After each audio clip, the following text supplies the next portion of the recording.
Hello and welcome to round 2 from Ledenon of the Virtual Carrera Challenge 2014.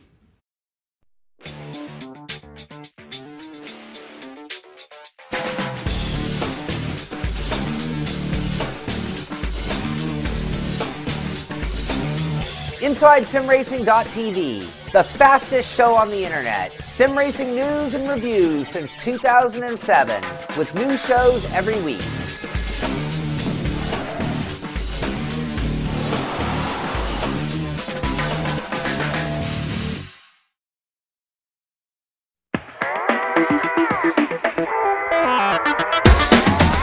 GamePod, the ultimate race rig for those serious about sim racing.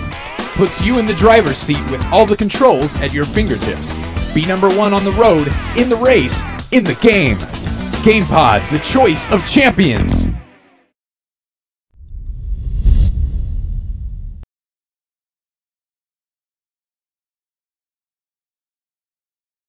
So we are live for round 2 of the Virtual Carrera Challenge 2014, and this is the French circuit of Ledenon. I'm your commentator, John Munro, and alongside me today is my good friend and fellow sim racer, Danny Asbury. How are you today, Danny? Doing good, John. Obviously, we're coming off the back of Monza, which was an absolutely hectic race, to say the least. Really tossed the championship kind of around a little bit, but we are back here again, like you said, for Ledenon, round 2 of the highly anticipated Virtual Carrera Cup. And John, I'm quite looking forward to this one. Yeah, I mean, how can you not look forward to a series like this? I mean, we saw from round 1, you can throw most of your predictions out the window because it's such a difficult thing to predict sim racing, and this is a perfect example of that. We had a lot of interesting and mixed results in round 1. The fastest guys across the week seemed to be Spade Racing, Danny, and then they seem to muck it up a little bit during the races. Not all of them, but it means that we've had a slightly mix up with the championship, but we'll go into that in a bit more detail in a few minutes. But before then, why don't we take a look at the upcoming events in TPS. So first of all, on Tuesday, round 3 of the Virtual Mini Challenge 2014 from Cascavel, and that will be commentary from myself and Scott Woodwis, so tune in for that one. Then after that, on Saturday from Fuji Speedway, we have round 3 of the Virtual Supertech series with THR taking a stranglehold on that championship. Is there any teams that can stop them? You'll have to tune in on Saturday at this time next week to find out. And that will be from Fuji, as I said. And the final upcoming event in the Touring Pro Series is going to be the Virtual Touring Masters. Of course, we saw a very interesting round 2 at Salzburg Ring just the other day. Of course, these series being run on a Wednesday. We saw Matt Richards take his first ever TPS podium, but Robert Wiesenmuller take a stranglehold on the championship and now leads that one. So tune in for Cleveland in 2 weeks' time. But of course, today, right now, it's the Virtual Carrera Cup, and we're going to just head into the game at the moment. And you will see that at the moment, it looks kind of like the... look at the guide first, actually, so you can see the championship standings, and as you can see there, Chris Butcher for THR leads the championship from Diego Silva, and there's a bit of drama and controversy with those two, Danny, as you can probably talk us through. Yeah, obviously GT Competizione and Silva, they had a bit of a penalty. Talking to the GT Competizione camp about this, I do want to point out that they aren't too. They respect the TPS decision to give Silva the penalty, but they are, something that they're very disappointed about, because obviously Silva is the guy who was leading the championship outright. So the thing is, I do want to point out also that Ernst, who is in 3rd position in the championship, also received a penalty. Butcher was in front of Ernst, leading the championship, but afterward, I think Butcher has now an 8-point penalty to that 3rd place car in Ernst. THR, though, talking to Butcher quickly before the race, he's not too confident about his ability to now hold this championship lead, because, I mean, look, John, on live races, he's about the 18th quickest guy overall. I mean, so far in pre-practice, I think he's about up to just inside the top 10. But this is a driver that, even though he's leading the championship, has to really dig down deep to find a way to continue to be the front runner in this series. So I mean, that's definitely something we can look at going forward. I know they're in 4th place. We have the ICR driver Eric Tveit. I mean, you talked to the Ice Cold Racing camp before the race started, John. So I mean, what's their outlook on today's race? Well, I'm going to be interested to see Eric Tveit for first, because I was told by his teammate Eric Strana that he's actually been setting up a triple monitor only 30 minutes before the race. So that's a very interesting decision, not one I would have taken myself, and probably pretty risky to be trying that out for the first time just before, you know, a round of the Virtual Carrera Cup, especially when he's so high up in the championship. So it's a really strange decision by him, but it's going to be interesting to see if that helps him or hinders him during this one. Eric Strana, obviously the fastest through the pre-qualification, and he looked very good in Monza. Until I can remember, he was running second, I think, until an incident towards the end of, I believe it was the second race, which cost him that, or it might have been the first. I apologise if that's wrong. But yeah, you were speaking about Chris Butcher there, Danny. I'm very disappointed in Chris Butcher, to be honest, because speaking to him earlier this week, he said he hadn't been practicing much and he didn't really like the track, and there was a few negative comments coming in. And for a championship leader, a guy that's never won a TPS championship, surely taking the lead in round one should give you more motivation than ever. I mean, you would think so, wouldn't you? But it's kind of Chris Butcher's MO. I remember in VSS 2012, he started off very strong as well, and then kind of lost motivation in that championship too. So Chris Butcher's always a hard guy to kind of fathom a little bit. But I mean, hey, his big goal is THR. So I mean, if he can be a driver to help lead THR, I think that'll be enough for him. But going down to the driver in 5th place, Simon Kilo. Actually, you don't see him here on the spotters guide, but he is 5th place in the championship. He's not going to be here today. Obviously, there was some drama with Precision Motorsports leading into this event, John, where Precision actually have pulled out of all TPS operations effective immediately. That means these guys, the team literally shut down overnight. So no more Kielhoff, no more Lauritsen. These guys, well, even though Lauritsen and Kielhoff still in this championship, they haven't pulled out the championship, to put it that way, but they are not on the grid here today, and they will not be under Precision Motorsport affiliation for the remainder of the season. So that's something to definitely look at. I do want to point out Core Racing a little bit here. I know you're not seeing one of the drivers that far up here on our spotters guide, but Chris Hack, who is actually down in 25th position, is looking very strong here this afternoon, and he's helping leading this Core Racing team, who are 5th place in the team's championship, and I'm really excited about what we can see from him. But actually, John, as I say that, we are going over into quali, so let's actually take a look down to see what's going on track, as you're seeing all the drivers just leading on to the field now. So let's actually ride on board with the man who was leading coming out of pre-practice, Mr. Tim Heinemann. Yeah, it was a strange one for Tim at Monza, because as you can clearly see, he has incredible pace, and it was the same at round one at the Italian circuit. He seemed to be fastest throughout practice, and I think, if I can remember correctly, he obliterated the field in the first qualifying session, and then had massive problems in the races. I mean, looking at the championship standings now, if I can find him, he sits down in 13th place. He got no points in the first race, did manage to score 42 in the second, but nevertheless, really disappointing run from Tim. And we were talking to him, well, actually, we were talking to his teammate Marius Gollenbeck before the race, and I think these guys have learned their lesson from the inconsistency at Monza, and to them it's not just about pace, it's about finishing the race as well.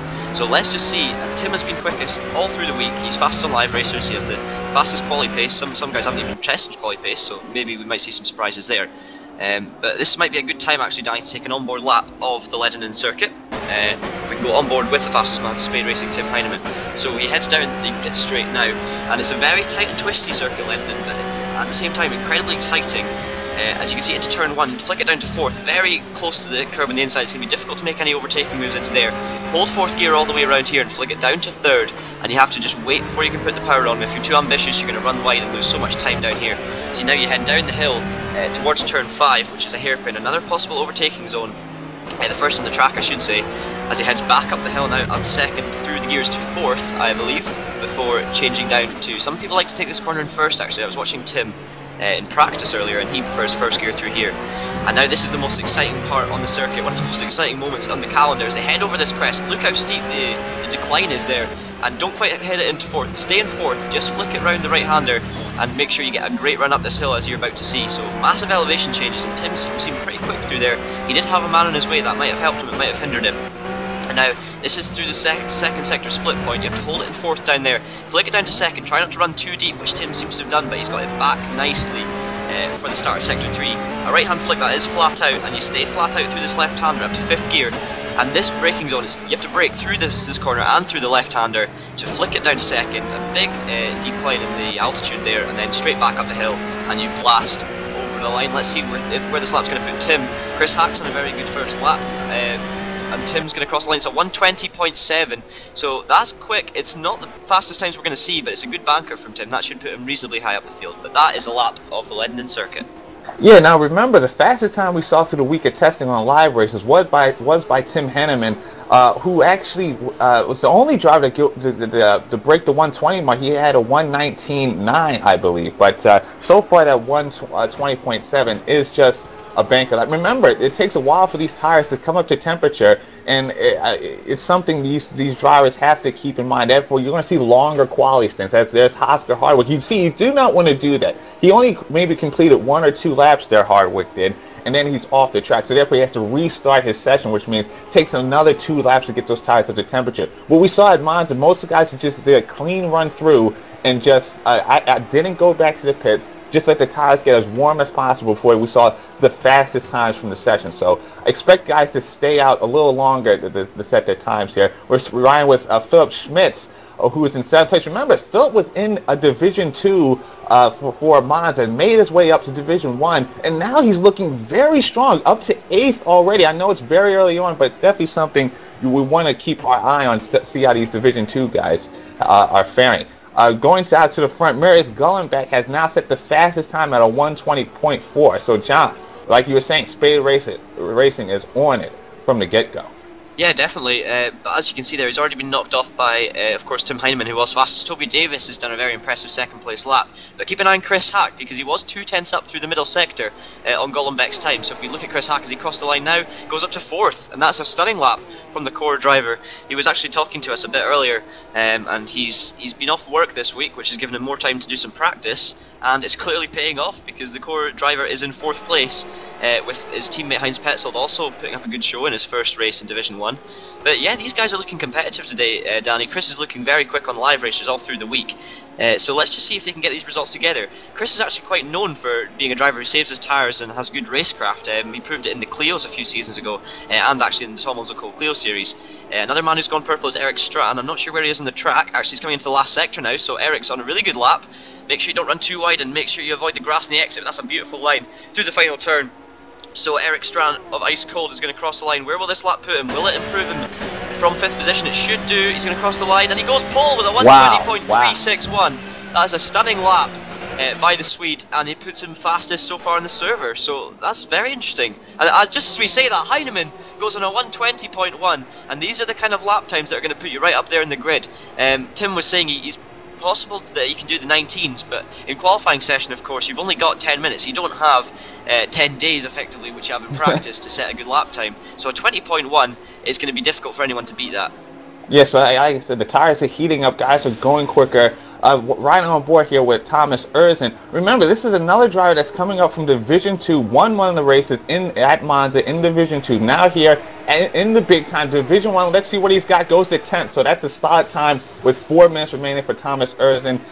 Checking back in with the top 10, you have Diogo Silva, who was, again, your effective championship leader coming out of Monza, had a penalty, fell back to 2nd place, but now he is leading this GT Competizione drive in this Virtual Carrera Cup. And Diogo is looking very strong. I mean, he was the biggest surprise out of Monza, I would say. And now again, he's 6th right now, on provisionally 6th with about 3.5 minutes to go here. He's looking very good here. I mean, it needs to be said that he's looking more of a likely championship contender than Chris Butcher, who we're not even seeing inside the top 16 at the moment. So I mean, again, John, I mean, really, what can we expect here from GT Competizione in this championship? I mean, are they legitimately going to be able to contend throughout the season here?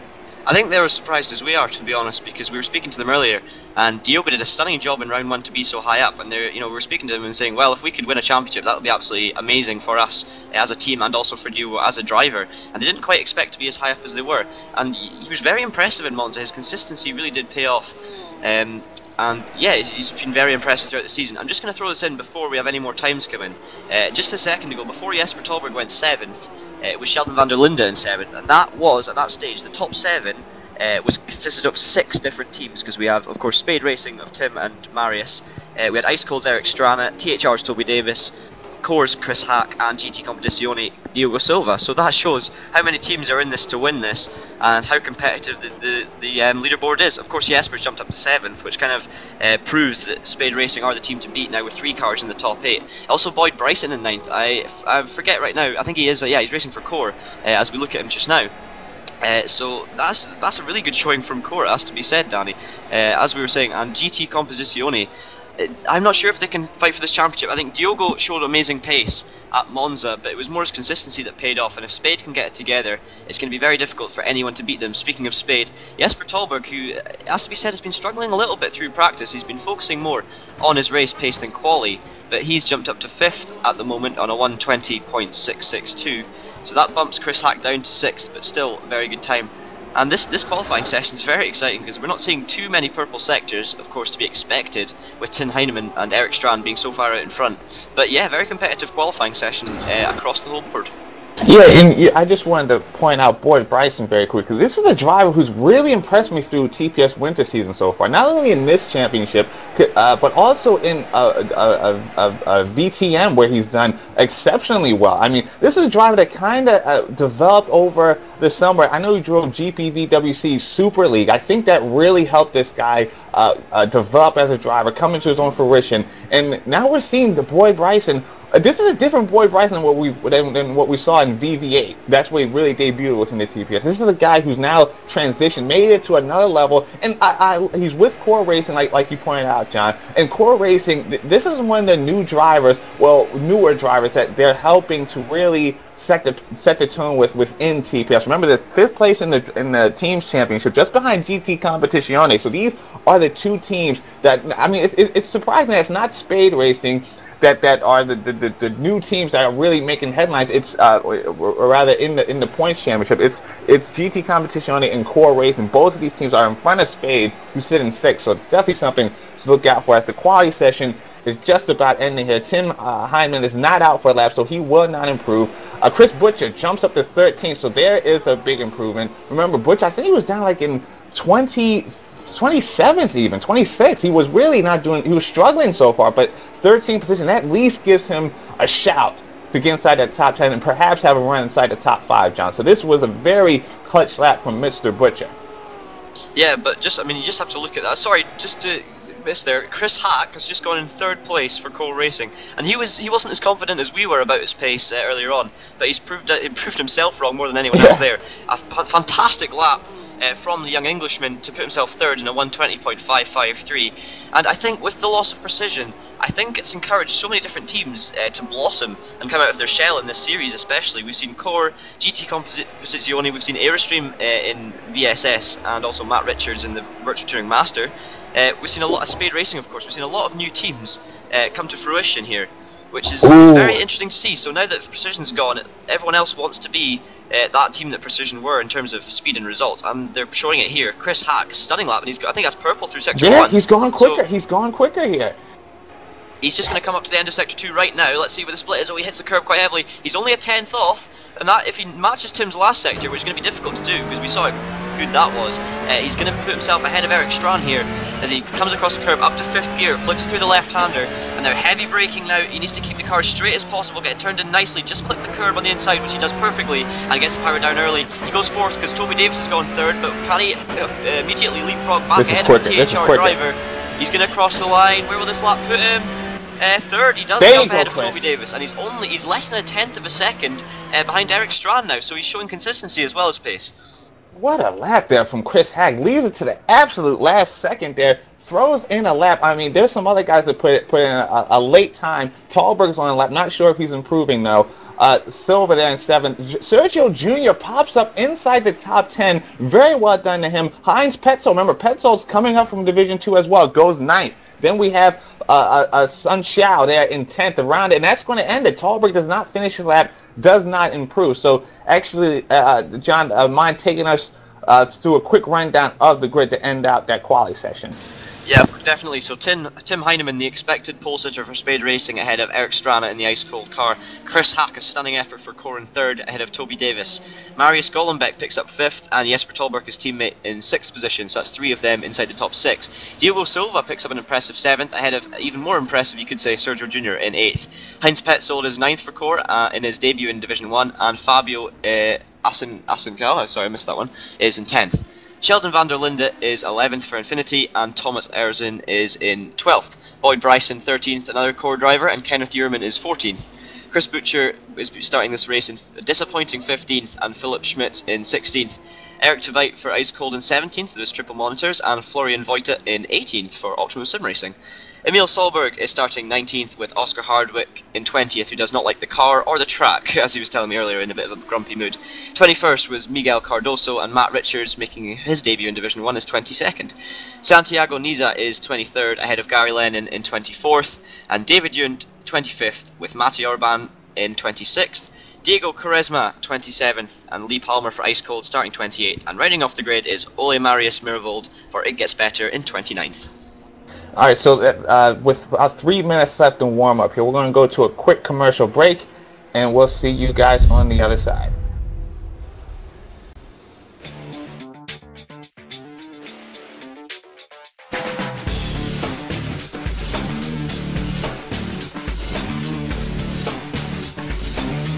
Inside SimRacing.tv, the fastest show on the internet. Sim racing news and reviews since 2007, with new shows every week.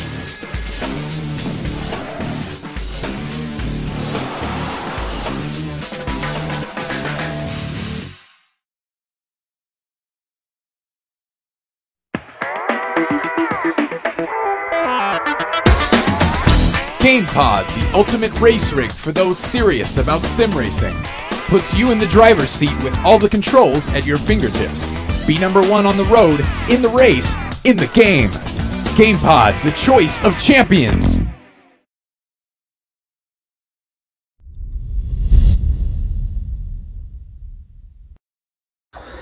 Hello and welcome back to the Virtual Carrera Cup presented by TPS and sponsored, of course, by our long-time affiliate GamePod. Now, I mean, GamePod have been with the TPS for a few years now. I mean, it started back in Virtual V8 2012 where they sponsored the championship with a brand new GT2 racing rig. That is, again, up for grabs here in the Virtual Carrera Cup, so drivers have that to really go all out for. I mean, GamePod also were with us there in Tom Mosco Cole Clio series. So, I mean, pretty much GamePod and TPS goes synonymous with big-time sim racing championship. Those are the two ingredients we use around here. So, those guys, it's great to have them on board with us once again. So, just again, a quick reminder of the next event, Virtual Mini Challenge on Tuesday at Cascavel. Remember, this championship has been very thrilling, very exciting so far. We've seen a title fight between Butcher and Strana develop, with Robert Wiesenmuller still trying to hold on to his title defense from last year. Peter Dweeblatt is also factoring into this one, so make sure to tune in on Tuesday. It's absolutely going down for a Virtual Mini Challenge. Then after that, next Saturday, we have a Virtual Super Tech Series, very tough championship.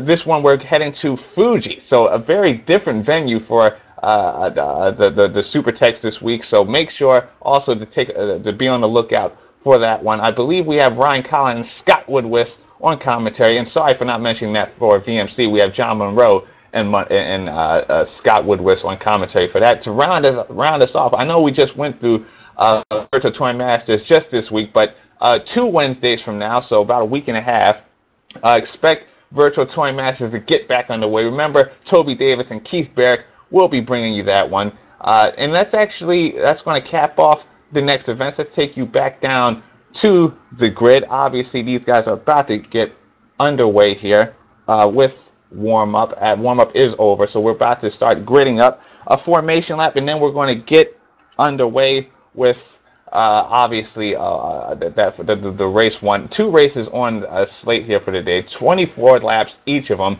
as that is going to conclude the warm-up. Just to be clear here. Remember, two 24-minute races. It's a standing start for both of them. Tim Heineman there on pole position. Remember, Tim was the fastest guy through the week of testing on pre-practice before the race started, and now again gets pole position. I expect him to be very much on it. I know, talking to his teammate Marius Gullenbeck about this. He said this is a track you have to pay attention to the rolling start, not the rolling starts here, I'm sorry. Rather, you have to pay attention to how the cars are managing over a race run, because that's something that really caught Spade Racing out at Monza. Not only did they have some kind of a kerfuffle at the start with obviously blowing, two of their cars blew the engine, but mainly the issue was that they thought they took too much curb, and that kind of unsettled the car. And then after that, the stewards really went after a lot of drivers for cutting at Monza. So it was something that really kind of left a bad taste in a lot of drivers' mouths, leading away from round one. So here, a lot of drivers are going to be very mindful. I'm not just cutting, but making sure the car doesn't ride too much on the curves, because that can really throw out the tires. Tires are going to come into a much more, it's going to play a much bigger factor here as opposed to Monza, because like John was saying, the track is so twisty, so much so many elevation changes that these guys have to make sure to be very aware of how their tires are staying together. That's why I really think, obviously, Tallberg took a win in round one, but this is a driver that really comes into play now. Jasper Tallberg is the best a tire manager in the Touring Pro Series. That's part of the reason why he is considered the best driver in touring cars on rFactor. So this is a guy who I think this race is really setting up for being one of those tire conservation runs. So Tallberg, watch out for him. I mean, John, he's certainly my pick to win this race here over a guy like Heineman. Who do you like here in this first race here? I think I'm actually going to go with Tim Heineman. I mean, he sounds a lot more relaxed than he was at Monza. I think he just wanted to go out there and prove his pace, and maybe nerves got the better of him. But I do think he's got something to prove here, and of course, now he's got a championship, a big gap to close in the championship, so he needs to win these races. And I'm going to put my money on him, simply because of his pace. Although he was struggling with heating up the tyres in practice, I've been hearing, so you know, maybe Eric Strana could be a potential here. We know how good Eric is at consistent race runs, so let's just see. We've got, of course, 4 different teams in the top 4, not the Spade dominance we expected. So, you know, Gullenbeck might not be right there at the start to help his teammate Tim Heineman as we watch all the cars gridding up here, I should say. And there is the fantastic view over the crest of the cars coming up the pit straight, and we are about to go for race 1 from round 2 of Ledenon in the Virtual Carrera Challenge 2014. And I think the last cars are just reaching their grid slots now. We look at the front row there, the white, blue and black car on your left is Tim Heineman. The car that you're on board with now is Eric Strana, so we're just going to wait for the lights here, and there they are. That's 1, 2, 3, 4 red lights, and we wait for them to go off. We're green straight away, and who's got a better start? It's a good start by Heineman. There's going to be a lot of congestion into turn 1. These guys need to be careful. There's a 3 wide there, but it looks like Heineman's got a good lead. There's already contact between Ice Cold and THR's Toby Davis and Strand, but it's a great start from Davis. He's forced his way up to 2nd already. He's not going for the lead, actually. He started 4th, and he's already into the lead of the race. They're going to go side by side into turn 2, and Heineman holds the inside line, and that's great defensive stuff from the Spade Racing driver. Toby's going to look for the cutback, though, as they're now going to head into the even tighter left-hander at turn 6, I believe it is. Up the hill, and we're right on board with Toby Davis. Look how slow that corner is, and this is the very interesting part. We might see some massive crashes here, we might not. Let's wait and see. It's just about flat out over the crest. The back end gets really loose over there. Flick it down in 4th. Beautiful to watch from on board. Toby Davis is really wide, though. He's going to drop some places there. Is Eric Strana going to get past? Yes, oh, he holds it around the outside. I'm not sure if I think he will actually get away with it because he didn't gain anything from it. He only lost some pressure. But speaking of pressure, there goes Strani down the inside, and he's going to make the mistake. No, he's going to spin it. Oh no! That is infuriating for Eric Strani. So unlucky. Just tried to make it too wide, and it seemed like a clean manoeuvre from both drivers. It was just unlucky. Strani just seemed to lose the back end on the exit, which is easy to do in a rear end heavy car like these Porsches. But apart from that, it seems like a pretty clean first lap so far, and Tim Heineman leads over the line. Yeah, it looks like Chris Butcher's made up some places. He's up to 12th place already. Like I said, Toby Davis, that's going to be gutting for Mr. Eric Strachan, who was challenging for that lead, but Toby Davis made up the gap there. Here we have Chris Butcher Looks like Thomas Eriksen has had a little bit of trouble there. Fell back. Let's see what happened to him. Now, it looks just a slight mistake there. Again, another one of the core racing drivers. Talberg up to 4th. Marius Golenbeck holds 3rd. Actually, Golenbeck up from 5th on the grid. So another good start from Spade Racing as they lock out pretty much that top 5. Diogo Silva up to 5th. But Thomas Eriksen, like I said, for core racing, down to 12th. Chris Butcher going up to 11th. Eric Tveit, who just joined very late in the practice session, gets on for qualifying, and now he's up to 10th already. This is what this guy does. Doesn't really care too much about qualifying. It's kind of the joke about Tveit. But every time the race starts, this kid is magic. And so far, he's inside the top 10. Just made a pass on Philip Schmitz to pull into 9th place. So now he's got his ice cold teammate right in front of him, Eric Strawn. These guys, perhaps they can get to one another and work together. And who is that? Oh, someone else spinning. And it was Butcher. It was Butcher, our championship leader, has just spun. And oh, there's another big incident going on there.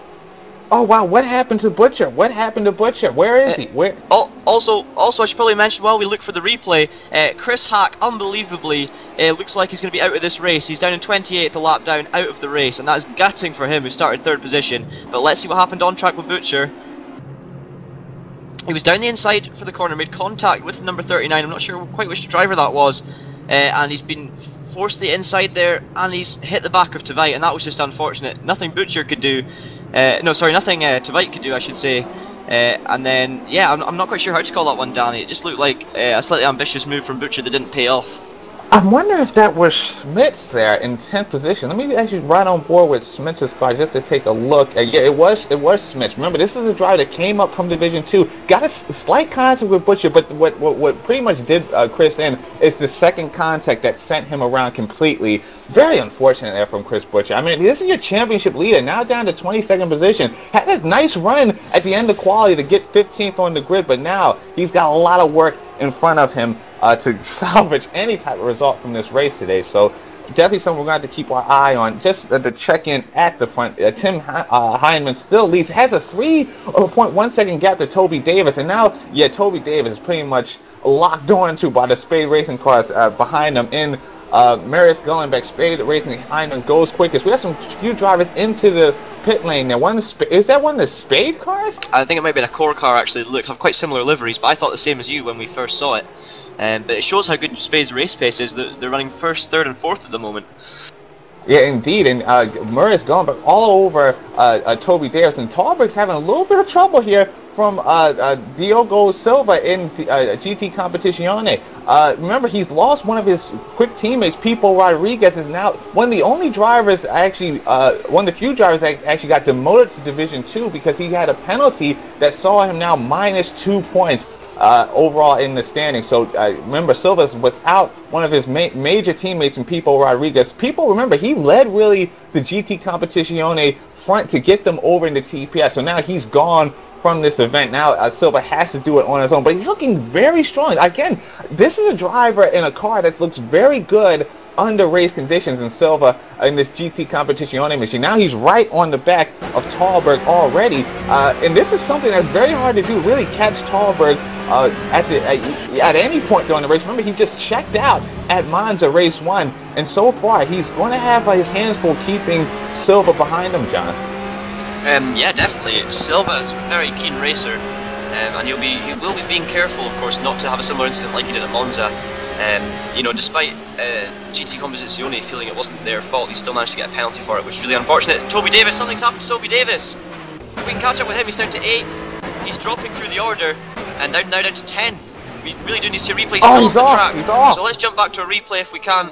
So Toby's going to cross the line in 2nd place. Is he going to hit the anti-cut? He is as well. That's a big off. Is he going to hit the wall? And he's going to have big damage as well. That's an absolute shame for Toby Davis. And that's THR with a terrible start to this race. He's now down in 14th position and probably got damage. Look at the damage on the nose there. Yeah, that's a real shame for him, and that kind of follows on from Chris Butcher's spin earlier on. And oh, there's another spin. Is that Diego Silva? No! He's hit Gary Ledenon. Was it Silva? I'm not sure if it was. Cardoso, yeah. Like.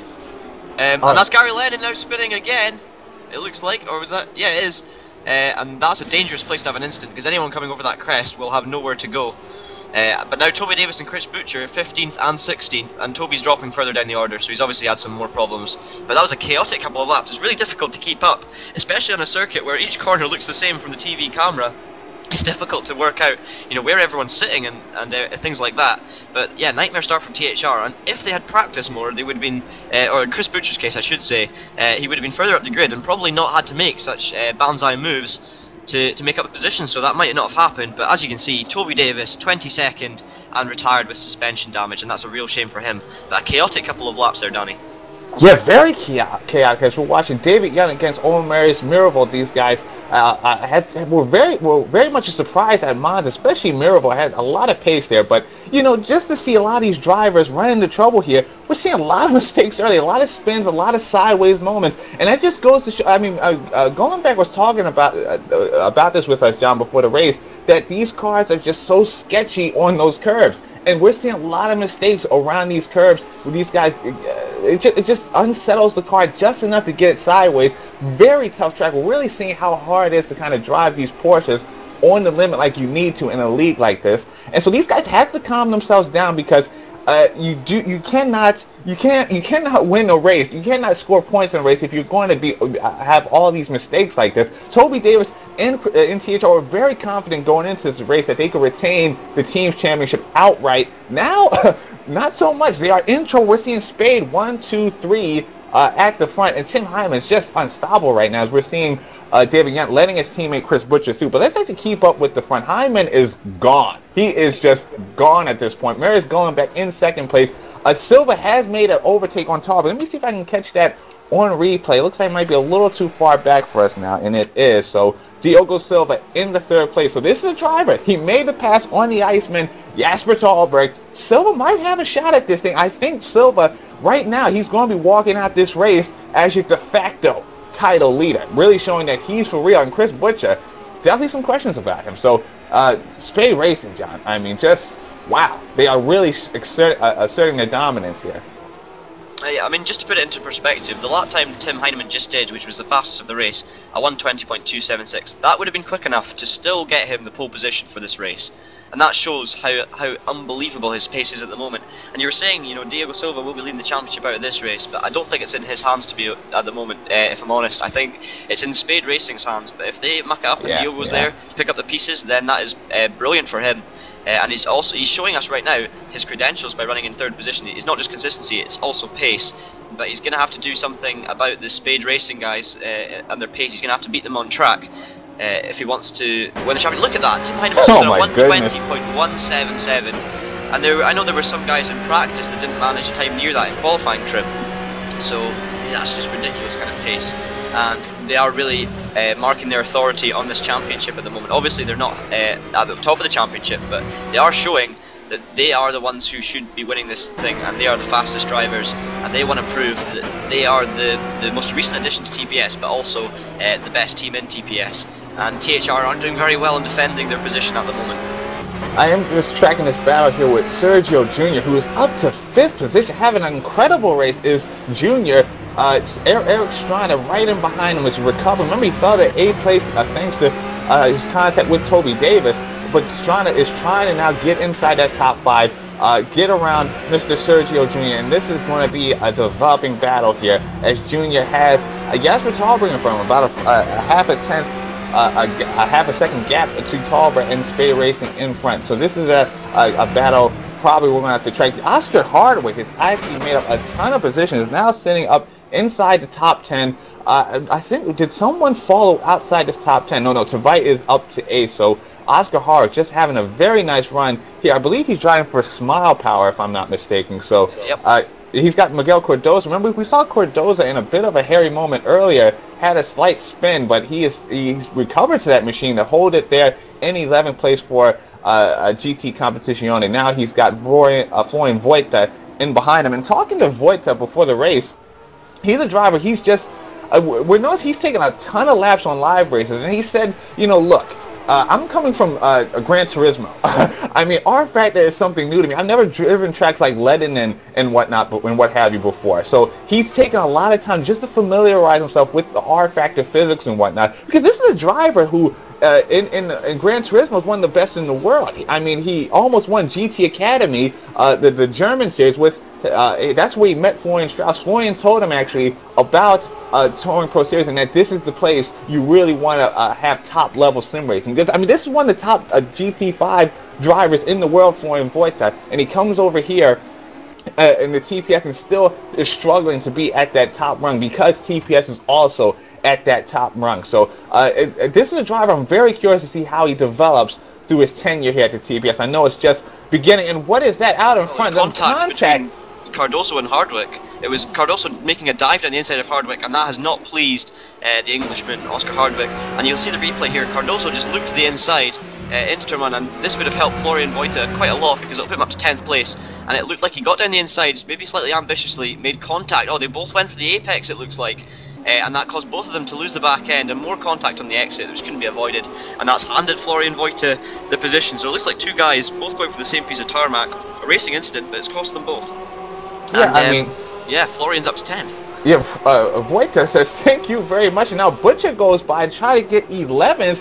Looks like he's going to get the outside. I think he's got that move signed and sealed. Yep, he is through. No, but Cardoso's going to come back down the inside here.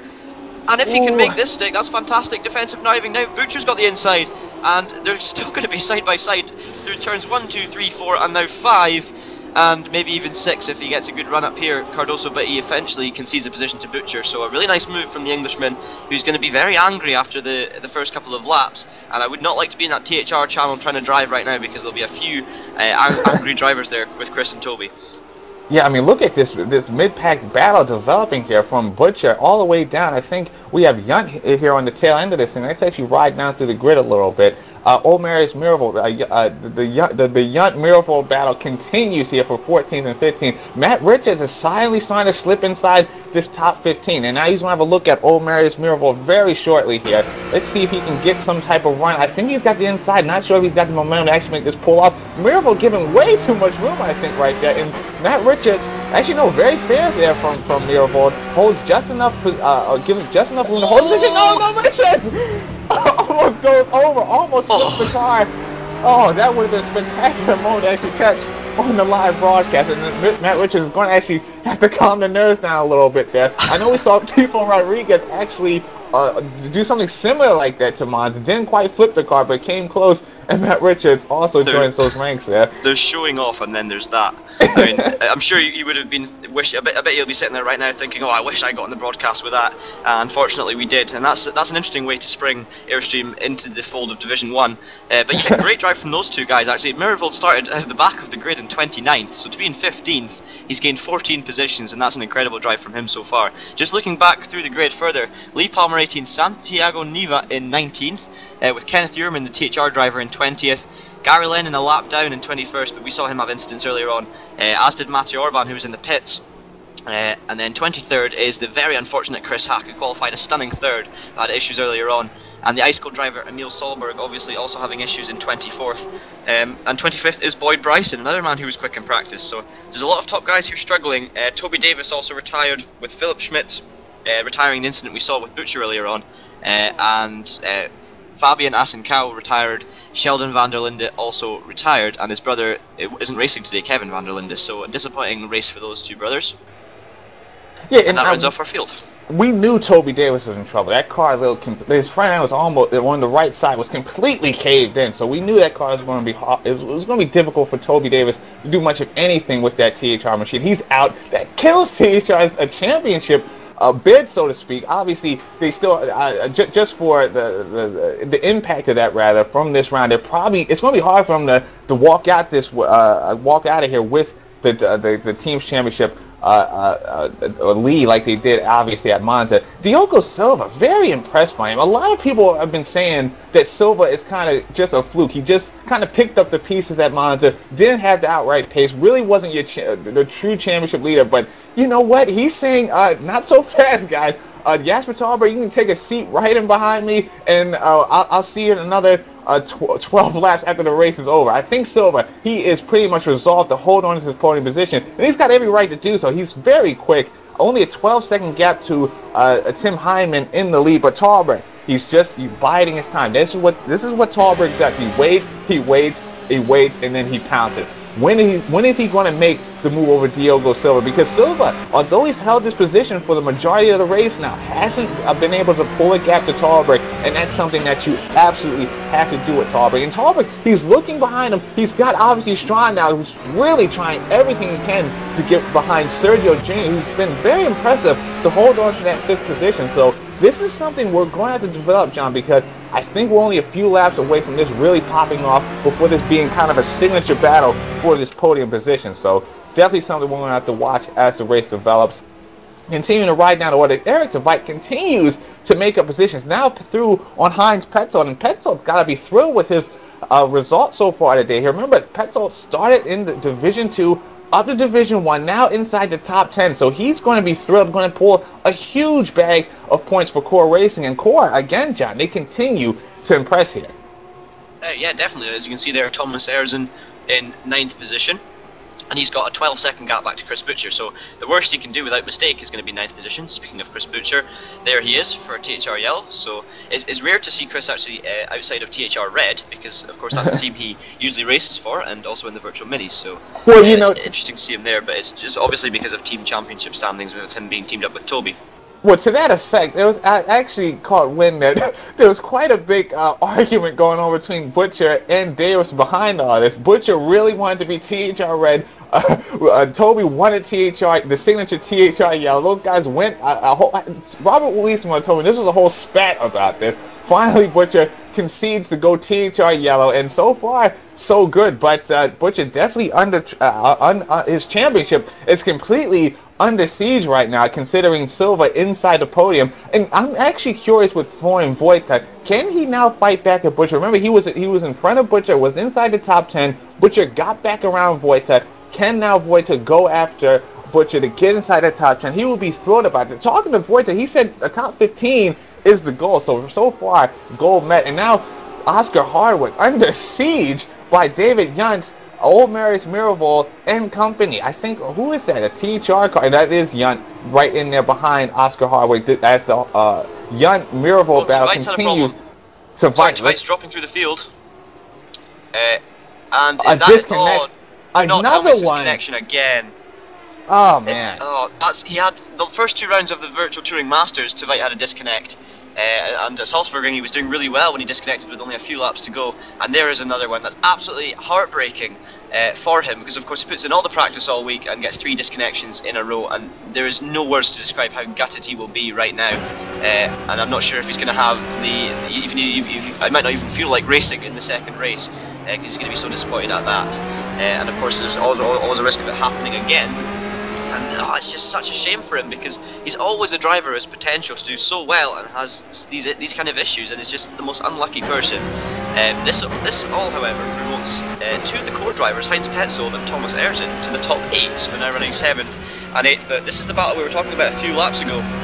We did say it would develop within the next couple of laps, and that is being proved right here as we ride a stunning view over the back of the game pod wing of Diego Silva's car. As you can see, Jesper Tolberg, number 53, hounding the back of him.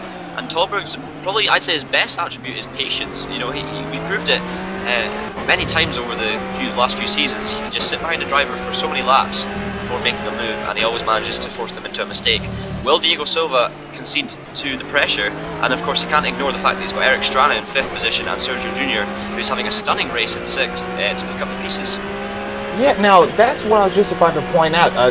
Strana has gotten around Sergio Jr. for that 5th position, and now Tolberg's got a problem. I don't think he was too bothered by having Jr. in behind him like that. Strana he has comparable tire conservation skills to Tolberg, as in Strana is very good on racetrack. Talberg's going to want to now get around Silva so he can now do whatever he can to keep Strana behind him. Because Strana will go for this move whenever he sees that door open on Talberg. Talberg now has a little bit more fire, a little bit more of an urgency now to get around Silva for the third position. But I must admit, Silva and Junior have tremendously impressed me by their performances this afternoon. Silva holding on to his podium. There's only about 8 laps to play with here. So it's now conceivable that Silva can find a way to get this podium position, because you're seeing that Talberg just cannot get a look right now. I mean, Silva's doing very well to close down these apexes while still carrying good speed through the corner to hold on to his position. If this keeps up, we're going to see Silva on podium position, and like I said, you're the effective leader of the championship at the moment. Just remember, Strana moved up to 5th place, fell down all the way to 8th place thanks to Toby Davis, now up to 5th. This is a driver who, again, was very much a disappointment at Monza, I gotta say, John, because this is a driver who won pre-quali, was one of the quickest in Q1 at Monza. His race completely fell apart on the final turn of the final lap, and then he absolutely took a dive in the championship standings. So, I mean, Strana has a lot to really overcome here this afternoon, so he's going to have to do whatever he can to get as many points as possible. So just take another ride down the field, because I believe that battle is going to temper off for a little bit here. Matt Richards has also had problems. I saw him dropping down the order earlier on, so the Porsche motorbike, as we must call it, is now down to 17th position. But he's managed to keep on going, so that's good. And you can see there are a few drivers a lap or 2 down, and there's Chris Hack, who's still running in 22nd, so it's good to see he's still moving. But unfortunately not in the position he was hoping for, and we were hoping for up here in the commentary box. And this is, yeah, so there's obviously quite a high attrition rate. This circuit is obviously a very difficult one to drive, and we see a lot of DNF so far in this event, and the consistent drivers are really showing their skills here. Diogo Silva, as we've been talking about extensively, is running in 3rd. The core guys, I think, have been consistent, apart from Chris Hack and the issues. There's another man, David Junt, who's actually made his way up to 11th place with a damaged Porsche, so very impressive from the THR Red driver. And Oscar Hardwick, he may have dropped back to 12th. Speaking of David Junt, he gets over the gravel there, almost flipped it down the hill, but manages to keep it together. Oscar Hardwick, talking to him before the event, he was in such a grump. I don't know if he meant it all, but he hated the car, he hated the track, he hated everything.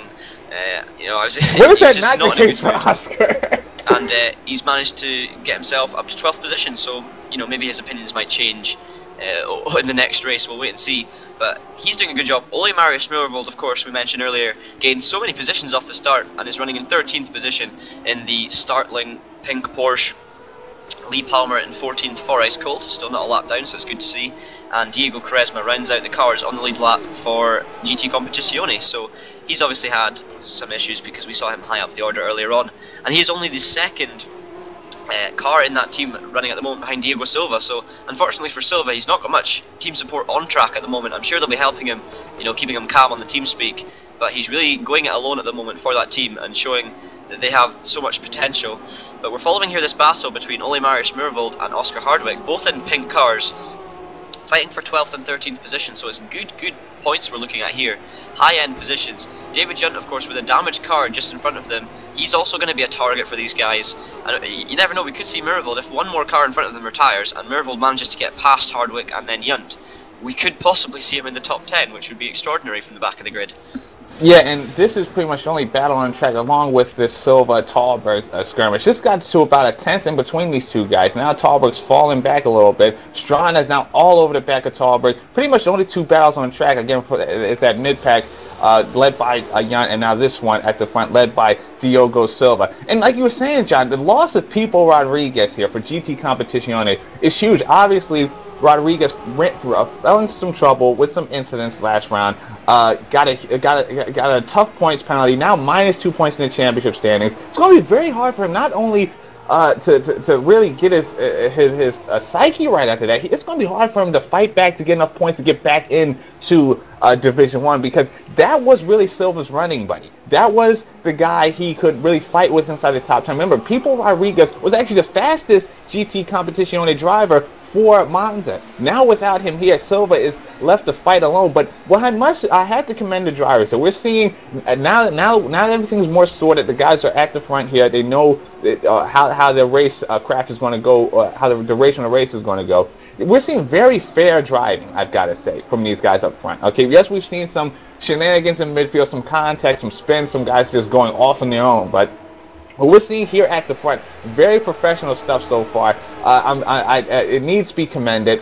Silva hasn't done any. I mean, we've seen impeccable defending from Silva here. Hasn't done anything dirty whatsoever. Just has really done well to stick to his racing line, and while still giving Tallberg, while not bumping Tallberg off the track or anything untoward of that nature, so to speak. Strana, meanwhile, has been very respectful when trying to find an overtaking position on Tallberg. I know Strana can sometimes step out on certain drivers and kind of force an overtake, but he's done very good at just sliding behind Tallberg and be patient. And then we can't forget Sergio Jr. here in 6th position, who I thought was absolutely going to fall like a stone from this pack, but he stayed right there. Actually has a chance, if things heat up, to get inside this top 5 and retain a tremendous finishing position. I mean, even though 6th position for Sergio Jr.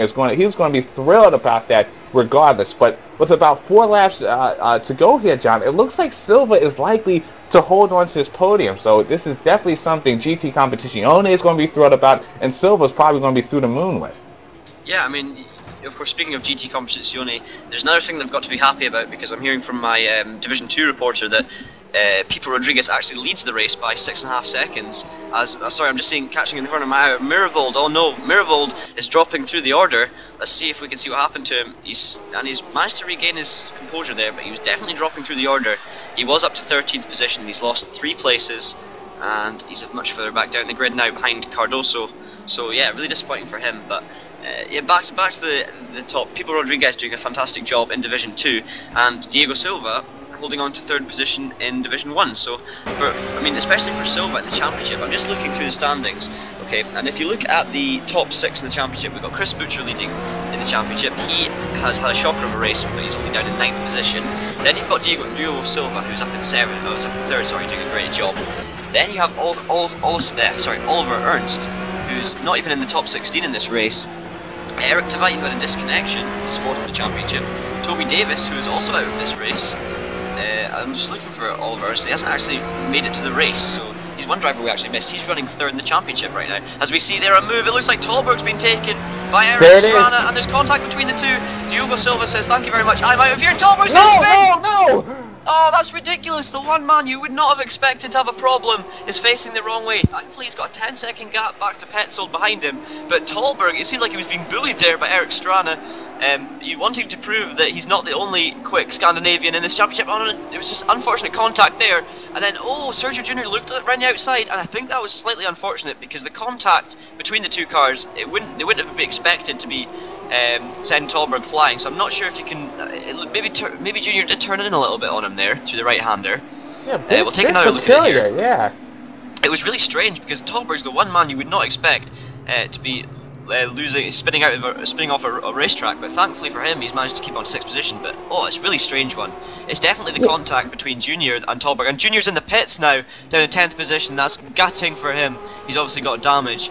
But it's really difficult to call. Junior turned in a little bit on Tallberg, but not enough, you would have thought, to make that kind of contact and that kind of spin. But I guess because they're so rear heavy and front light, that the front of the car just couldn't handle the contact.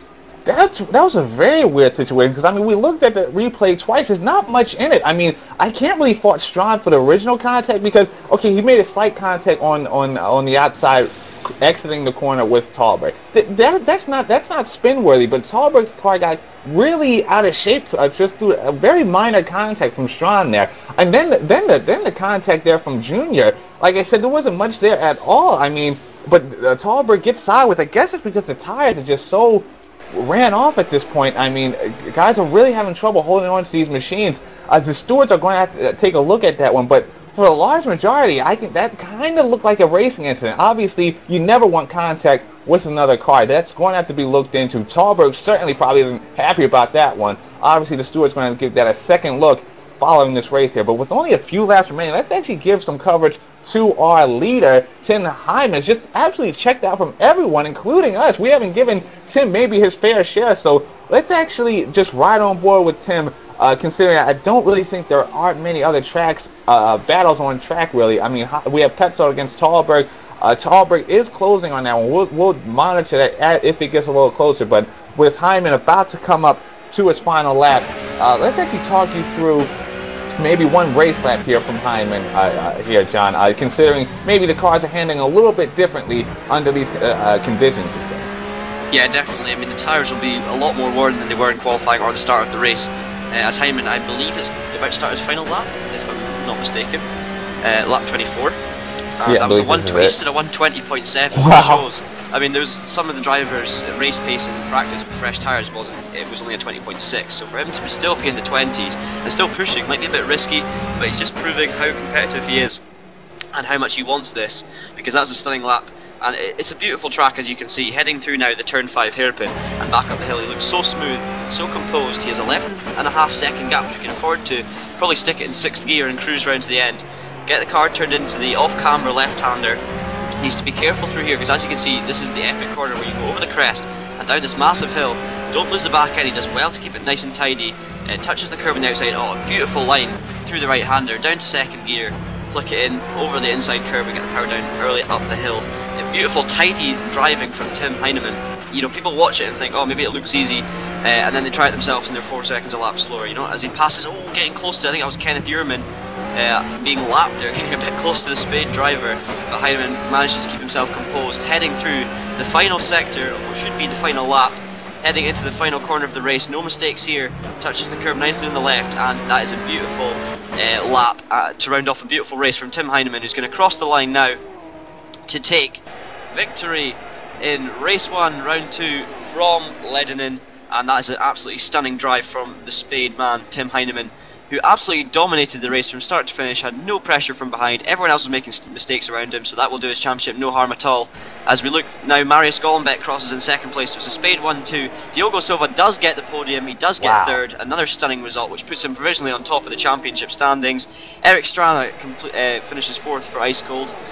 5th position, Heinz Petzold, stunning from him in his first Division 1 race. To get top 5 is not what you would have expected. Jesper Tolberg recovers to finish in 6th place, which I'm sure he won't be too disappointed about after his spin. Thomas Erzin finishes in 7th for Core Racing, so that's 2 Core guys in the top 7. Chris Butcher finishes a troubled 8th, and you have to say a respectable 8th. He did well to come back from his troubles early on.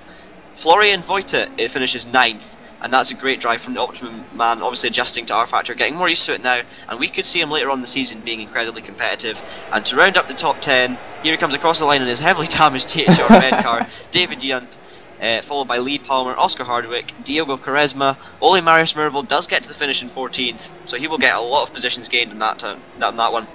Miguel Cardoso in 15th, only the 3rd GT competition, the only driver to finish. Matt Richards in his Porsche motorbike finishes in 16th position. Was that a car missing a rear wing? I'm not quite sure. But just rounding off the rest of the field, Santiago Niza, Kenneth Ehrman in 18th, Sergio Jr. gutted to be 19th. He was looking like a very strong contender for possibly even a podium, definitely a top 5. And Chris Hack, the man who qualified in 3rd place, gutted down in 20th position. But that rounds off, I think that rounds off for finishers anyway. Yeah, we have just to rotate through the standings here. We just have rounding off the field is Gary Lennon and Mate Orban. Remember, we have a lot of DNFs here, John, like you pointed out during the race. Emil Sahlberg, is there in, what is it, I think 23rd position. Boy, Bryce, remember, he looked very strong in quality, finished 24th, and I believe that is going to round us off here. And remember, we're just going to have a quick break, and then we're going to pick up with Q2, so we'll go into a commercial break, and we'll, again, guys, see you on the other side.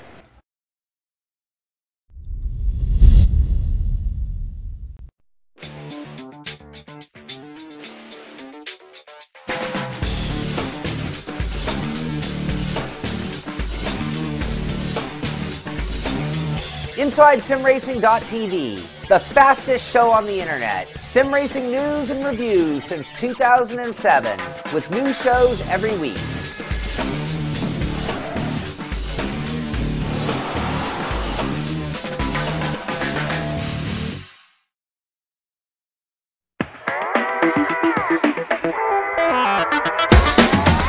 GamePod, the ultimate race rig for those serious about sim racing. Puts you in the driver's seat with all the controls at your fingertips. Be number one on the road, in the race, in the game. GamePod, the choice of champions.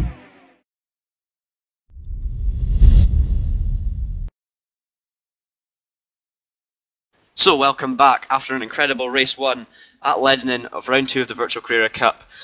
Before we actually talk about race 1 a bit more, why don't we just take a quick look at Division 2 results. So Pippo Rodriguez takes the win from Kevin Siggy, Andres Nielsen finishes 3rd, Marquez Mendez 4th, Davy van der Venne picks up 5th, Carlos Lopez in 6th, Kiel Stenbeck finishes 7th, with Daniel Brambilla in 8th, and Lewis McGlade managed the top 10, which is great for him for Smile Power. And the man who got the fastest lap was Jack Sedgwick, but he had quite a lot of troubles, so he didn't finish as well as his lap time would suggest. So that's your Division 2 roundup from race 1. But yeah, we better speak about Division 1 because that's what we've just been watching. An absolutely commanding drive from Tim Heinemann. Do you think this really will set the tone for his championship? I mean, would you now say he is title favourite, or would you stick by Diogo Silva and say this consistency could pay off in the end? Well, here's the thing. Heinemann is there in 13th right now in the championship standings with 42 points. I'm actually going to pull up the championship standings so the viewers can kind of see what I'm talking about. The thing is, though, Silva's been so consistent. I must admit, John, I didn't really expect. I mean, after a great round 1, yes, maybe he did pick up the pieces a little bit, but I think he proves today that he also has the pace in these flat 6 cars. So Silva, I think he does have a chance at this championship. I'm going to say it now. Yes, he's going to deal with Tauber, who's going to be strong as the season wears on. Heineman's going to come through the rings. I think Gullenbeck, you could say, is the favorite in my eyes, considering how good he was at Monza. He finished 2nd here today. A very quiet second. We didn't really talk about Gullenbeck too much, but I do think Gullenbeck probably might be slightly quicker than Heinemann. Maybe not over outlap, or just maybe hot lapping wise, but maybe over a race run. Maybe that's going to come into play a little later on in the championship. But to your point, talking about the Server 2 standings, Division 2 standings there, or rather Server 2, I'm sorry. Pippo Rodriguez, very impressive for him to keep his head down and get the max points out that first race, because like I said, this is going to be huge for GT Competizione if they can get another really good driver like Rodriguez back into Server 1 to help Silva in this championship fight. Because I mean, it's looking like Silva's going to be in it for the long haul. He needs help at the front, and Pippo Rodriguez is that help. If Rodriguez can get back into Division 1, Server 1 after this round, it's going to be huge for GT Competizione, a huge injection for them moving forward. Yeah, and I think Pippo will be back in Division 1 if he continues his Race 1 form into the second. And I know Pippo is a very consistent driver. Obviously didn't have the best of times at Monza to be on -2 points, but he will recover that, and he will be, in my opinion, the backup for Diogo Silva, the guy who can actually help out at the front. And we just hope we don't see a situation with 2 teammates having incidents, because that's been seen before in TPS, and hopefully people will be more of a help than a hindrance. But of course, Pippo Rodriguez, it's in his nature to be more helpful than a hindrance, I should say. So yeah, that should be good. It's a shame that GT Competizione don't have too many other drivers right up there. I mean, obviously Quaresma and Cardoso are very quick, and it's incredibly difficult to break into even just breaking into Division 1 in the first place is such a difficult thing in a competitive league like TouringProSeries. Really is the best touring car league in the world, and the fastest and the most difficult to race in. We saw pre-qualification stuff. Pre-qualification was, what's the word I'm looking for? It was separated 1st to 32nd, which is of course Division 1, by, I think it was less than half a second. It was something like 0.4 of a second. So it just shows you that how hard it is for these guys to break into the top, and that's why likes of THR have so many fast drivers, and it's strength and depth that they have, which means they can work together in the races and pick up good team results. And that's what GT Competizione are maybe lacking at the moment. Quaresma and Cardoso, as I said, still doing a great job, are the Portuguese drivers, but aren't quite quick enough at the moment to break into the top 10 and maybe help their teammates as much as they could.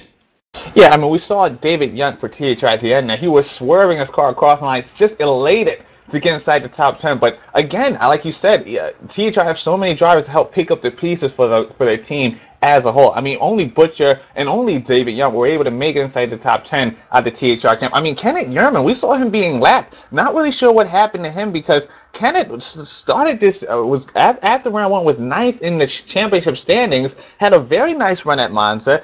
Today, though, so far, not so good for Yerman. I mean, he's certainly going to be one of the guys, along with a guy like Chris Hack, that are going to try to change up the tempo going from race 1 to race 2. But finally, after our quick, usually we give the drivers a nice little 5-minute cool down before we send them back out on track for Q2. So the guys are actually getting back down on track. Let's actually take you to it. Let's go and ride on board at 1 second before we load down onto the track for you guys. Here, 1 second. Maybe talk about the standings just a little bit more for us, John, as we get this together. Yep, just trying to get this rFactor screen sorted here. But before we do, all the drivers are of course on their out lap, and we're seeing some drivers really pushing their way. I mean, Oscar Hardwick I'm watching right now, really trying to force his way up to get near the top of the grid for the start. But yeah, there's some strange things going on here. Eric Tveit has rejoined the game, so it's good to see he will be returning it, and of course he will be gutted after race 1, but the best way to get rid of that will be to get a good result here. But finally, we've managed to get these issues going and sorted so we can actually view the track, and the first person you can see there is Mate Orban for Optimum Sim Racing in 16th, about to start his first qualifying lap. And Mate, of course, is a man who is well respected and known in the Touring Pro Series community as one of the best drivers in there. And he's another example of how competitive the series is, you know, struggling to make it into the top 15. But yeah, Mate is an incredibly good driver. We've seen him across, probably more predominantly in the Virtual Touring Masters, or what was known as the World Touring Masters, is where he's really, you know, shown his form. And also, you know, at Spa, the Virtual Touring Masters round 1, he was very quick, and he's a driver that is known for his rear-wheel drive skill. In the WTM series, he was racing in a Volvo and managed to drag that car up to some very decent results. So yeah, he's a well-respected driver, and you can see him on his lap here, looking good so far. As we're just about to head through the left-hander, is he going to be flat out through there? Just about. Beautiful line. Flicks it down to 4th and turns in. Just want to miss that anti-cut, which he's hit a little bit, but he's kept 2 wheels on the track, so that might actually help him more than it'll hinder him. He goes up the hill. He's going to have a good draft up the hill, which is important, of course, but these Porsches have enough power to make their way up that hill with no problems, obviously. Now down, he goes up to 4th there, but down to 2nd. Doesn't want to turn in too early because it'll compromise your exit, as you can see here. Gets a bit sideways there. Needs to be flat out over the curb. Try and stay within the white lines on the exit. Get over to the right-hand side, flick it left. Just brake when the lines go black, and just hold your car under control. It's a very difficult last section of the track, and a big burst up the hill. So what's Mate's first lap going to be? It looked pretty smooth, but not perfect. Toby Davis is a 120.4, which is a great start to his qualifying session. That'll guarantee him a good result. Mate Orban a 21.9, so not the quickest lap, but we're already seeing some times come in. Florian Voita has gone second on a 121.6. Yeah, but very impressive from Toby Davis there. Yeah, you know, that's it. Remember, Hyman, the best he could set to kind of start off the quali run in Q1 was about a 20.7. So Davis already 3/10 clear of that with tires that are not up to temperature. So expect this time. Maybe Toby Davis has a 20.1 in him somewhere. Just a final note about Mate Orban there. Big disappointing season so far for Orban. Obviously didn't see him too much in that first race. And then after Mons only had 31 points, but remember, Mate was a guy, and there's going back, just to update the viewers very quickly, goes first. That's a great lap. Yeah, so early on too, John, was a 20.1, but just to that puts Tim under pressure. I'm sorry. I think I said this was Hyman, but yeah, you're right. It's going back here on pole position, provisional pole position. But just to finish that point about Orban, Orban was 10th in pre-quali, so he had some super pace, but so far has not been able to show that in this championship so far. Sun Shao goes up into 7th position, just behind Talberg. But again, a lot of guys are still in that 21 range, so the tires are still not quite up to temperature. There is Sergio Jr., Florian Voita are also very, very solid position so far, but again, these times are going to have to come down. I think Golenbeck was about equal with his that pole time through the first sector. Not sure where he is so far. Chris Hack going to 3rd. Brilliant. So Golenbeck about a tenth off what he was able to do in that 20.1, so he definitely has a chance. Toby Davis is quicker. Let's actually go on board with Toby Davis. Let's see what he can come up with here, John. Yep, so he's now about to head over the left-hander. Jump on board with the bonnet cam of the THR yellow car. Of course, as we were saying earlier, Toby and Chris, he's going to hit the anti-cut way too hard, you can tell straight away, and that's his lap gone. Chris Hack's also over a 10th up in the first sector. But yeah, we were saying earlier that Toby and Chris were having an argument over which THR car they could go in. Only Toby and Chris probably could have an argument over something like that. Yes, but they managed it, so I mean, well done to them. Very impressive to manage to have an argument over something as minor as that, so congratulations. But Chris Hack is on a flyer at the moment. It looks like he's going to come up this hill. We're just about to reach the sector 2 point here. Oh, once he gets around this left-hander, it should come about now. And oh, look at that, he's only 0.04 of a second off. He just needs to have a clean last sector, and he could be finding himself right near the front on this grid. He just needs to make it into the top few rows, and then that'll give him a good chance to have a much better race 2 and show his race pace. No, he's hit the curb! No. But somehow manages to keep it, and you know what, Daddy, that might just help him. We'll wait and see, because it seemed to pitch him into a perfect line through the last corner. Maybe this is natural line, we'll wait and see. As he crosses the line, it's not going to help him, it's going to hinder him, but he still manages to do a .494, which improves his third position time, but we know now he can go quicker. Thomas Erzin drops up to 4th, Heinemann almost gets T-boned through the last corner. He's going to come across the line. Diogo Silva up to 4th, but let's see what Heinemann could do. He's on a purple lap so far, and I would expect this to go pole or second. It's going to be second. Golombek's time is going to be very tricky for Heinemann to beat, so this could be the first time that we don't see Heinemann fastest in the session, which was dominated by himself in qualifying 1. He did more than 1 lap actually that would have gotten the pole position. But, you know, Golombek's really shown, you know, hey Tim, you're not the only Spade guy that's going to dominate this. I want to be up there too. And of course Marius was ahead of Tim going into this round in the championship. He was 15 points ahead of Heinemann going into Ledenon, but of course Heinemann's win in race 1 will help decrease the deficit there. But yeah, it's a really good lap from Marius, and I'm not sure, but I could be wrong, but I would say that Marius is probably the favourite now to take pole position. Maybe Tim's capable of a 19, let's wait and see.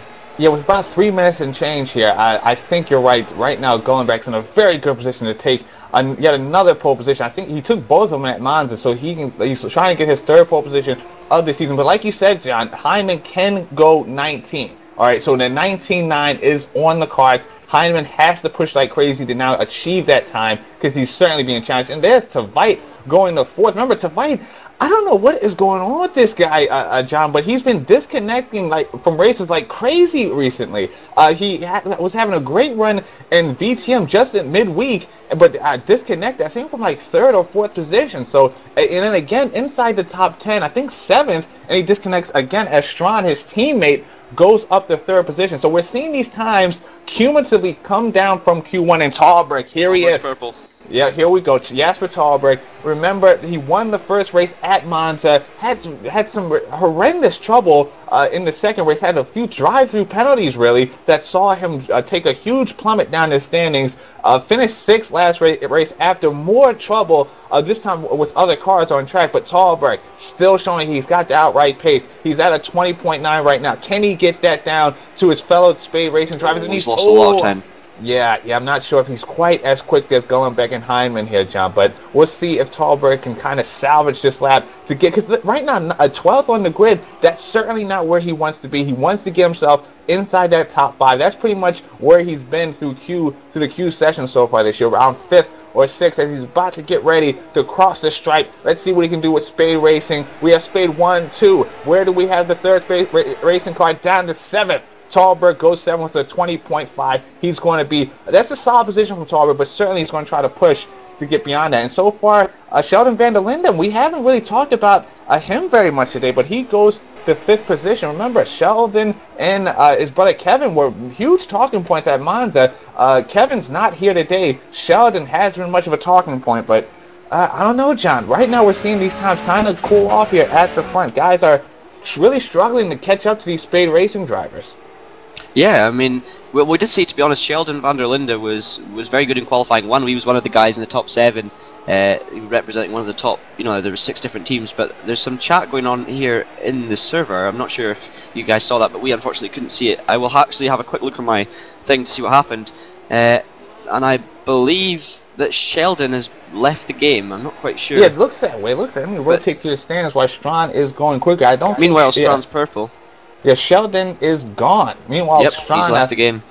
Yeah, Strana is going purple, so he's got a chance at Golombek's time. Remember, we saw Talberg also go purple through that first sector. It seems that Golombek, that is where his time is really attackable. We'll see how this Sector 2 time fares, because this is what, yeah, and again, another huge loss there. So it looks like Golombek was really on it through Sector 2. So, again, it's going to be hard for these drivers to really catch him as the session expires. So if you're not on a lap right now, then your quality session is effectively over. So Strana is going to take it across the stripe. He won't be able to get another lap in, so this is going to be I don't think he's going to improve on his time here at a 20-point speed, but he's going to go across anyway, and yeah, that is about 2/10 clear of what he was able to do.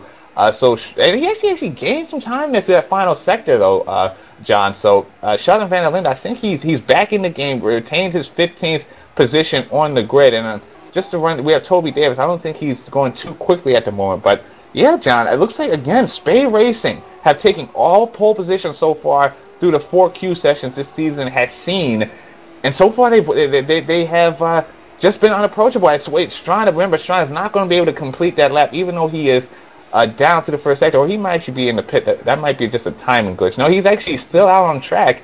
Curious if he's able to finish that lap, considering the session has 0 time left by the time he went across the stripe. But John, I think he should be okay to do another lap. I believe that the only man we've seen that's matched Marius in the middle sector has been Chris Hack. Down in 6th, his fastest lap at the moment. He almost rolled it on that lap, so we know he can go quicker. It's really frustrating if he doesn't. But he was looking good for a 0.1 or a 0.2 there on his lap. Yeah, and just you're seeing the checkered flag on the top left portion of your screen. It means the session is coming to a close. Well, he really tried to go. He really tried to put that time in there, John, but it just comes up short. I was only about a 1/10.5 back from Golenbeck's time, so that's going to be a very unfortunate spin there from Strana. Had a chance to perhaps even get Heinemann for that next position there. Let me just jump out the game, having a slight bit of a snag up there, John, but hopefully we can get this grid sorted for you in a second. So maybe take us through the next event while we get this together, John. Yeah, of course. So the next event on Tuesday is round 3 of the Virtual Mini Challenge 2014 from Cascavel, and that's going to be a very exciting one. It looks like the championship at the moment is between Chris Butcher and Eric Strana, so hopefully Chris will have more motivation for that one than he does for this. After that, we're going to have, at this time, next Saturday, the Virtual Supertech Series, round 3 from Fuji, an incredibly exciting circuit. The TPS makes its debut here, and that's going to be a stunning race. Then we have the Virtual Touring Masters a week and a half away now on Wednesday at Cleveland, and of course we saw a few big names doing well. Robert Riesenmüller and Jesper Tolberg taking a 1-2 there with Matt Richards 3rd at Salzburg. So going to be interesting to see what happens at the 3rd round at Cleveland. So that is the up-and-coming Touring Pro Series events, of course, across the Winter Series. Just like to give a quick thank you to GamePod for all the work they do, and of course the massive prizes they're providing for these championships, and the Porsches they are providing. I'm not quite sure which rig it is in specific, but a very expensive rig. So it's very good of them, of GamePod, to do that. So we thank them massively on behalf of the whole of TPS for all the work they do. And now just to take us back down into the race here, I'm just going to run you through the grid. It's about 3 minutes to go in the warm-up session here. We have Marius Golenbeck for Spade Racing taking his 3rd pole position of the season. Remember, all poles have gone to Spade Racing so far. Tim Heinemann is there in 2nd position, about a 10th off his teammates' time. Eric Strana, again, doing very well. Strana is in these Q sessions to get 3rd position. He's running into trouble during the races. We'll see how he fares for the 2nd race session this afternoon. Toby Davis, again, a healthy Q session for THR in 4th position. Toby's going to have to get his head sorted to make sure no more mistakes happen like it did in that first race. Eric Tveit for Ice Cold, also there in 5th position. Remember, Ice Cold, they're the guys. It's very unfortunate that Tveit disconnected in that race, because they were going to inherit the team's championship lead if not for Tveit's DNF. I think maybe THR is going to be able to hold on to that team's title with Tveit in that disconnect. Chris Hack for Core Racing, another strong quality for him in 6th position. Hopefully he can do better during the race. Jesper Tolberg in 7th for Spade Racing, with Diogo Silva, your effective championship leader there, in 8th position with a 120.5. Sergio Jr. is going to be for Ghost Speed in 9th position, with Thomas Erzen. Remember, Erzen came up from Division 2, is now qualified inside the top 10. He's going to be thrilled about that. Chris Butcher, better Q session this time. In Q1 he got 15th, this time in 11th for THR. Boyd Bryson, another strong Q session. Hopefully he can avoid the mistakes that plagued them, or the trouble that plagued them in the race 1, so he is there in 12th. Fabio Asunciao is there for 13th for Ghost Speed. Sorry again if I am butchering the name there, but He's there in 13th position for Go Speed. Florian Wojta for Optimum Sim Racing got 9th last race. He's going to be thrilled about that. Now in 14th. Sheldon van der Linde for Infinity Racing is there in 15th position with Heinz Petzold in the 16th as well. Kenneth Yerman there for THR in 17th. A better Q session for him. I'm not sure who we are missing there for 18th.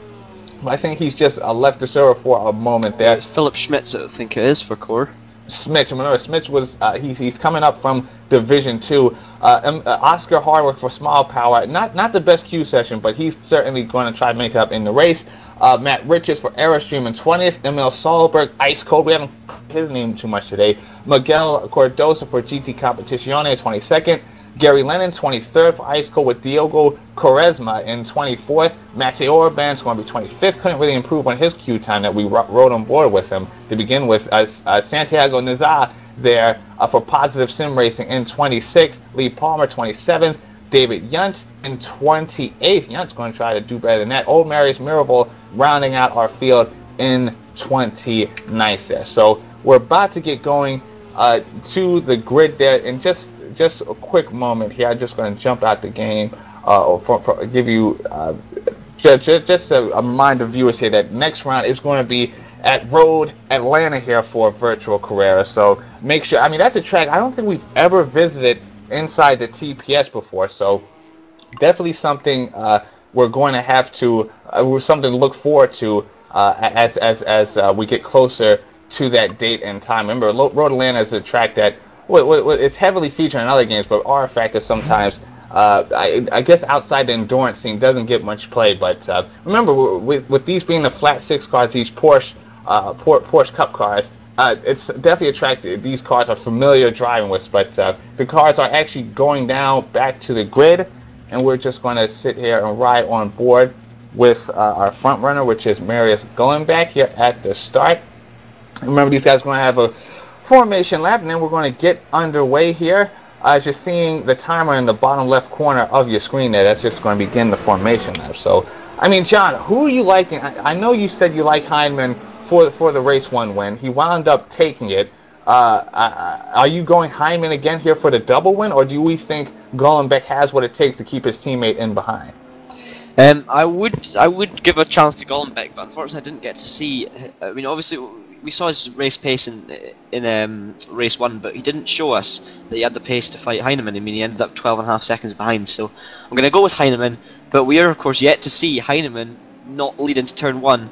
So maybe he's going to struggle with the overtaking. Maybe Gullenbeck's an incredible defender, or maybe he's found some pace over the qualifying session, because he clearly must be quick to do a 20.1, and we're having some issues here, unfortunately.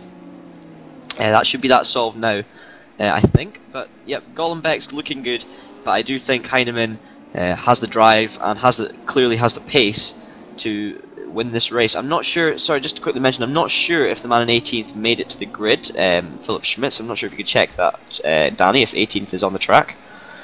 But he just rejoined before the race started, so I'm not quite sure how that's going to work. 18th. Who was 18th? Philip Schmitz. He seemed to enter the game just before the formation lap. I'm not sure if he managed to get out on track. Let's actually take a ride, rotate the standings here for a bit to see where exactly he looks Schmitz like he's is. on. He looks like he's on the standings. I'm not sure if he's on track, but I think he should be. So yeah, so I think he's hopefully got that problem sorted. There's Petzold 16th. And then just looking back through yes, he is on the track, so it's good to see. A bit of lag there, I'm not sure if you noticed that, but he had a big bit of lag. And yeah, look at that. He's having major lag, it looks like, is Philip Schmitz, but hopefully he has that sorted for the race. And we'll be starting inside the top 20 ahead of course, Oscar Hardwick and Matt Richards. Oscar had a great race 1, and Matt Richards had an exciting race 1, so to speak. Yeah, and just to point out there, it was Richards that, or rather, it was Schmitz that had the contact with Butcher in the first race, so certainly something he's looking to avoid. I'm wondering if that lag had anything to do with that, so certainly something we're going to have to keep an eye on as the race develops. But these guys are now getting to their grid positions, about to load in here for the second race, the 4th race of the championship, in the second round here at Ledenon. So, John, I'm probably going to go I'm going to go Golombek here to take this win. I mean, we'll see what he can do as everyone is going to get to the lights here. Yep, we'll see if Danny gets one prediction right, or I can get them both with Tim Heinemann. Both safe bets, has to be said, and this series, of course, being incredibly unpredictable. We're just waiting for the lights now. I'm sure they're about to go on, and we're about to go racing here for race 2, round 2, at Ledenon. I think the lights are on now, and we're about to go. Yeah, I'm just waiting for this. It's a bit strange because the race has actually begun, and there finally we go. There it is. There was a bit delay there. I'm not quite sure what for, but Golombek is there's very close into turn 1. Was that an instant there for second place? I'm not sure, but Golombek holds on to the lead at the moment, ahead of Tim Heinemann, Toby Davis in 3rd, and Eric Strana in 4th. Sorry about the start there. It's just I heard the cars going a lot earlier than they were, so there's obviously a bit of lag taking place. Eric Tveit in 5th position, and Jesper Tolberg is in 6th. Chris Hack holds on to 7th. But it looks like a clean start from the front runners. Golombek runs a bit wide there, going into it, and it looks like Toby Davis was having a lunge down the inside of Heinemann. Let's see how Heinemann can deal with it in a race situation. Of course, Toby Davis out for revenge in race 2 after mucking up his own race 1. It has to be said, that's a nicely placed car from Heinemann. Toby Davis has a look down the inside. Can he make it stick? And then, was that Tolberg? No, it was Heinemann getting the cutback. I'm not sure quite how he got to the left-hand side of Davis so quickly, but obviously worked the cutback beautifully to hold on to 2nd place, and Davis has to settle for 3rd at the moment as they're about to come across the line to complete the first lap of this race. In a bit of a hectic formation lap and start, has to be said, but we are finally underway, and that's Davis 3rd, Heinemann 2nd, and Golombek 1st. Yeah, so again, the Spade Racing guys hold on to the 1-2. Davis, much better start right at that time. Gets in front of Strana. Strana now down to 4th place. His teammate, Eric Tveit, right in behind him. I mean, this is something that obviously the Ice Cold are going to have to be very mindful of. Keeping both these cars on track here together. Tolberg up to 6th position. It's got around Chris Hack. Chris Butcher up to 8th position. I believe Chris started 11th, so already he's made progress. Diogo Silva down to 9th. So something going on at the front there. Sorry, I think Golombek and Heinemann are having a very close battle, and there it is, as you can see. Heinemann and Golombek were side by side into the corner before, and I just noticed that in the corner of my eye. But Golombek looks like he's held onto it at the moment. Toby Davis looking very racy, but this race looking very racy at the moment. It's great to see, and of course Ice Cold have got their cars 4th and 5th, and they'll be hoping to do, especially Eric Tveit will be hoping to actually finish this one and not disconnect, and we all hope that is the case. And he's holding well into a top 5 at the moment, but there's Heinemann and Toby battling for 2nd, but I'll let you continue on, Danny. Yeah, so like I said, these guys pretty much stayed status quo at the front. We've got Spade, THR, Ice Cold. Then we have more Spade before we get into the core racing drivers with Chris Hack. And then remember, Erzin is there in 10th position. Hack has got to find a way to get this car moving under race conditions, because this is something we saw in the first race. He just fell back, had some trouble, ran some mistakes, and fell back into quickly outside the top 20 even. So Hack has got to find a way to come to terms with this car in the race conditions. I guess, and we talked about this before the race started, that he was not confident about his race pace. Said top 10 is really much all he's going for. When you're seeing a driver really with top 5 pace, so to speak, at least under 1 lap, but he's got Chris Butcher, who's certainly going to try and make up all the positions he can. Right now, he's got Silva right in behind him. These guys are pretty much both inside the top 3 of the championship, 1 and 2 going into this event. So Silva against Butcher, this is going to be big. Silva is, I would say, the quicker of the 2 drivers right now, considering how that first race went. But Butcher's certainly not going to want to give an inch to Mr. Silva for GT Competizione. Thomas Earth has made a solid start, staying with inside the top 10. Sergio Jr. continues to have a solid afternoon here, is in 11th position. But so far, these guys are really kind of mellowed out compared to that first start we saw in the first race, where we saw a lot of drama, a lot of action. But these guys are really not too much fighting going on at the moment. Taking a quick ride through the grid, and yet everyone's just, I think, content with holding on to what they have. But right at the front, we have Spade Racing 1 and 2, Heinemann against Golombek. And you pointed out, John, is Heinemann going to be able to stay behind, or is Golombek rather going to be able to keep Heinemann in behind him? Right now, it looks like Heinemann is going to have none of it. So we might see this move come off very quickly here. Yeah, and of course this is the closest battle on track at the moment, and it happens to be between the 2 leaders and the 2 teammates, so recipe for disaster set up perfectly for the 2 of them if they decide to choose it. But they'll be hoping, of course, for a nice clean race, and you never know, there could be team orders going on. They're you know, we might have Marius being told, you know, hold your position, Tim won't attack you. We could have Marius being told, let Tim pass, he is faster than you, can you confirm you understood the message, so on and so forth. But Golombek run really wide there onto the gravel, he's run really wide, and that's going to let Tim Heineman surely get the lead. They're going to run side by side, but Golombek's held onto it, and Tim Heineman pulls in behind him for the left-hander, and he's going to have another look down the inside into here, but Marius Golombek holds it. Oh, he holds a wide line. Heineman's still looking racy, but Golombek holds on to it and manages to get a great exit there and hold on to the position. Just behind them, Davis is just sitting there, you know, clapping his hands together. Well, obviously not literally, because then he would be crashing into a wall, but it really is, you know, having a good view of this battle going on in front of him, and he'll just be waiting for them to take each other out. But it looks clean at the moment. They're so close going over the line. Could there be a move into turn one? Golombek holds it at the moment. Heineman's definitely looking dangerous, and Golombek's going to run wide again. Heineman's looking down the inside now, and it looks like Heineman's going to take the lead here. And he does, by the looks of things. Heineman takes it, so that is the move that we've been waiting for on only lap 4 out of the 24 we have here. So Golombek, if he wants to win this race, he's going to have to make a move back fast, or else Heineman could be gone within a few laps. Yeah, you know, I think this is actually better in the long run for Spade Racing. They need to sort that out, because you have Butcher, you have rather Davis, Strana, and Savite in behind. Talberg's going to be catching up to the back of this, you got to think shortly. So what this is going to allow, this is going to let Heineman is going to be able to pace a little better than going back and hopefully just pace behind his teammate and pull a gap to THR and Ice Cold in behind, because obviously I think it was quite obvious that Heineman has the edge over Golombek here over a race distance. And like I said, these guys right here, you want to make sure to get clear of Toby Davis and Savite, who actually got around his teammate Strana. So it looks like Golombek's going to need, now his new focus is to pull a gap to the cars in behind. Hopefully the toe of his teammate. Spun. Whoa! Let's take a look at that. Let's see if actually we can just catch Savite, see what happened. I think he just lost it on his own here. Lost it on exit. Yeah, so he just put the power down too early and the back end went round. Car just snapped on him, yeah. Oh, it was not helped by, of course, the strange altitude of the circuit. You know, manages to recover it beautifully to continue 11th, but the fact that it was downhill, he was sideways on the downhill, the track suddenly shifts to uphill, and it's steep, it's not just shallow. So it's easy to have for a mistake like that, and that's a real shame for him, because he was looking stronger in race 1 when he disconnected, and he's had a spin in race 2 when he hasn't disconnected so far. Of course, I'm not going to put any kind of curse on him, even though I probably just did.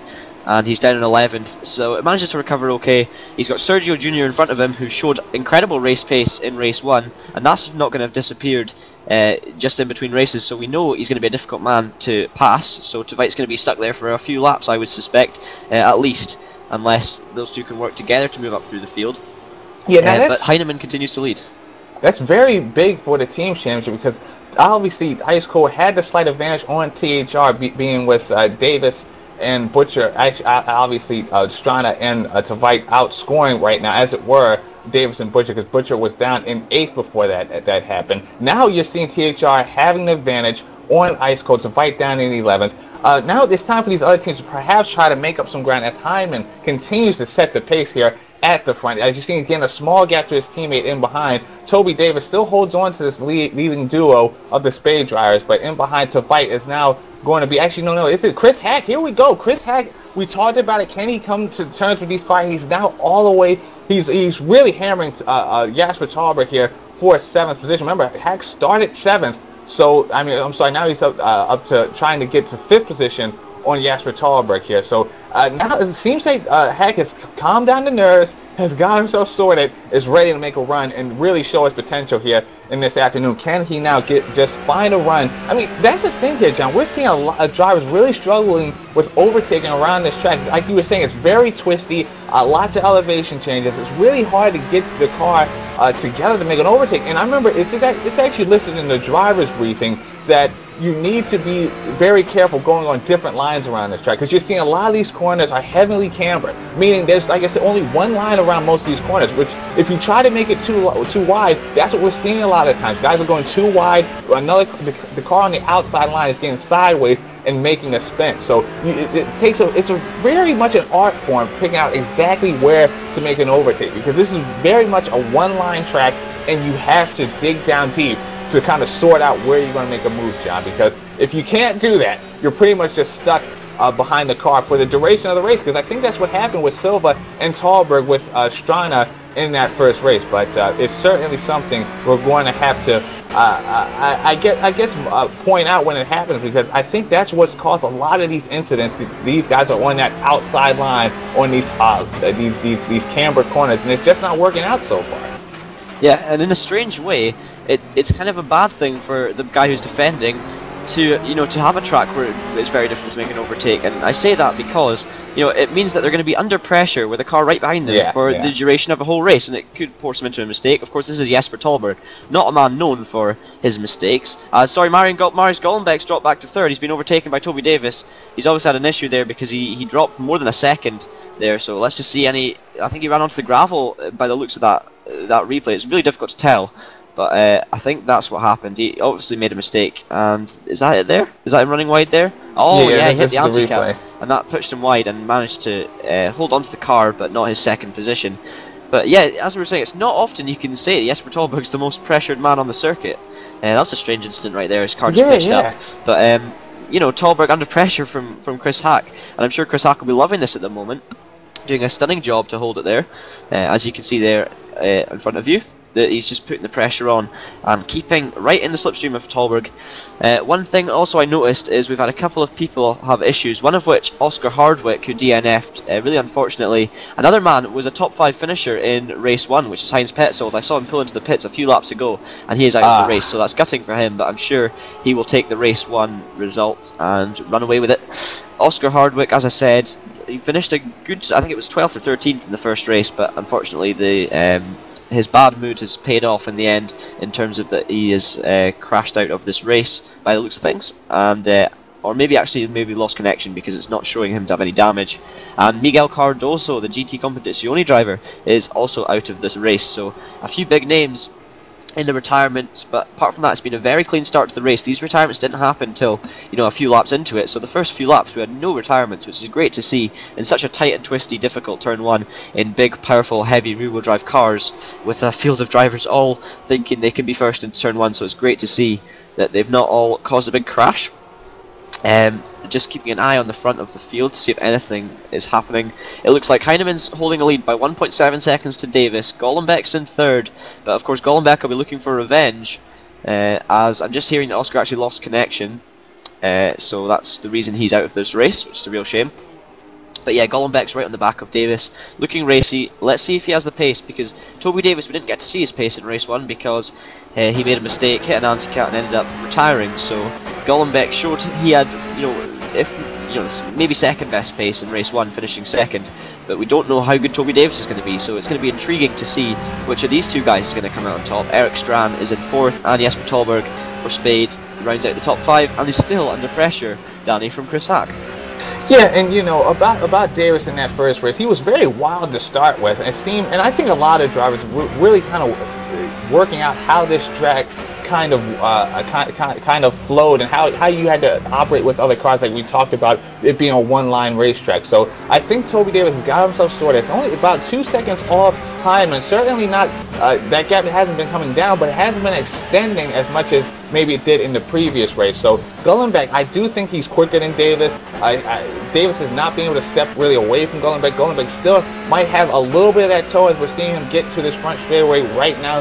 Davis has got maybe about 8/10 gap to Gollenbeck in behind. Maybe that gap's come down to 7/10. So I think Gollenbeck has just got to be patient, make sure to have this car work on the long runs here. And remember, we saw the mistake from Gollenbeck over the curbs. Gollenbeck was the guy talking to us about this, that, like I said, these cars just really do not work too well on the curbs. You have to be very careful on the throttle, so to speak, because you can just absolutely lose it. And I think that's exactly what we saw happen. He hit the curb. The car really just stopped turning for Gollenbeck, and so now he's down in the 3rd position. But again, you're seeing that car, especially in this middle sector. This is where he really made his bread in that Q2 session, in the middle sector. We're seeing him close down on Davis slightly, and Davis goes wide. Let's see if he can make up the gap. Yeah, he's right on the back of Davis now, John. I mean, this move, obviously it's going to be hard to kind of work out where to get the move done, but I do think it's imminent when Gollenbeck is going to make a challenge at Davis very shortly. Yeah, they both almost ended up on the roofs there through the right-hander. Davis gets sideways once again. Devon off the first time. He's drifting that Porsche around. That's not going to help his tyres, and that's coming from a man who is, commenting on the fact that others will be heating up their tyres, and that's where he can gain advantages. But unfortunately, Toby's drifting it around that lap, and it wasn't a very clean one. It was a bit scrappy from the Englishman, and Golombek is now right over his tail. But we know how good a driver Toby is when it comes to not just pace but battles. He's a great defensive driver. He knows where to put his car, and he knows how to not push the limits too far and keep a clean line. And Golombek's just learning it at the moment. Golombek's not familiar with racing with Toby Davis, so maybe it'll be difficult for these two to work out, and hopefully that doesn't result in an incident, but I don't think it will, because they're two very experienced, very skilled drivers. And yeah, Toby just looks a bit sideways. As I said, they were both up on two wheels the last lap in the section we're just coming up to in a few corners. Let's see if they can, stay slightly further away from the anti-cut here. So you're right, still on the back of Toby Davis. Let's see if they can manage to keep their car on four wheels this time. Davis just about manages, as does Golombek, so that was better that time. Davis running wide on exit and misses the apex slightly, but it's not going to cost him too much. And that's a great view over the back of the THR car. Of what that section of the track's all about, and the elevation changes are just ridiculous, and that's why we all love the track. Jesper Tolberg is still less than half a second ahead of Chris Hack, and that's a stunning drive from the Englishman Chris Hack for Core Racing. He'll be gutted about race 1. I'm not quite sure what happened, but I'm sure we'll find out if we manage to give him an interview. But Diogo Silva also struggling down in 8th position. He is behind Chris Butcher, who has not had very good pace all week. So, all this is playing beautifully into Tim Heinemann's hands, Danny, because, of course, if he wins again today, he's definitely going to be near the top of the championship, with all the guys around him having issues, even in this race, with Butcher down 7th, Diogo down in 8th. Heinemann's just looking so good for the championship at the moment. This is really helping his cause. Yeah, this is really stacking up for him, because you're seeing, like you point out, Butcher in the 7th. We have Silva in 8th. These guys, like I said, we talked about the difficulties with overtaking in this track. Considering we're already halfway through the race, it's going to be hard to see Butcher or Silva make up that many positions, which really plays right into Heinemann potentially. I don't think he's going to quite make enough to make up the full gap that he's down in the championship lead right now. Remember, he walked out of Monza with only 42 points, I believe it was, 42 points. So that's about a 38-point gap he had to Butcher to begin with. So I don't think he's going to cut that down entirely here, but it's certainly going to set him up for round 3 at Road Atlanta. But these drivers, like I said, these guys are very much, it's a lot calmer compared to the first race. I do want to pick out, we had a battle, I think, brewing here right in midfield. We have Tveit in this one, Erzin, we have Sergio Jr., Boyd Bryson, Fabio Asunciao is there in this one. So this seems to be where the battle is brewing here, John. Yeah, sorry, just when you were speaking there, I realised I picked up on an incident between Tveit and Sergio Jr. They went side by side down the hill into the right-hander, and that was never going to work. Tveit was forced slightly over the anti-cut, not enough to roll him, but enough to pitch him back into Sergio Jr. on the exit, and the two of them ran well onto the anti-cut and lost the position to Erzin, so that's why they're so bunched up at the moment. But unfortunately, we just missed that incident, but they managed to keep it going. And it's just made this battle even more exciting, of course. This means that Sergio Jr. might be a bit, frustrated with Tveit. Tveit might be a bit frustrated with Jr. because it did look like a racing incident, but they both ended up losing out because of it and making contact. So I'm not sure either driver will be too happy with one another. And that, we've known in the past that that kind of thing can create fireworks. And let's just wait and see how it develops. But Tveit's a mature guy. And he's had a disappointing race 1. He's just looking to get a good finish in race 2, and I'm sure he won't do anything too bad. Also, Sergio Jr. had a stunning race 1. I was disappointed to end up, much further down than he could have been. But he's having a solid run here in 11th. Maybe not quite as good. It's another example of a driver, being quicker in race 1 but not making it to finish, and not being as good in race 2, but looks like they're going to make it to the finish.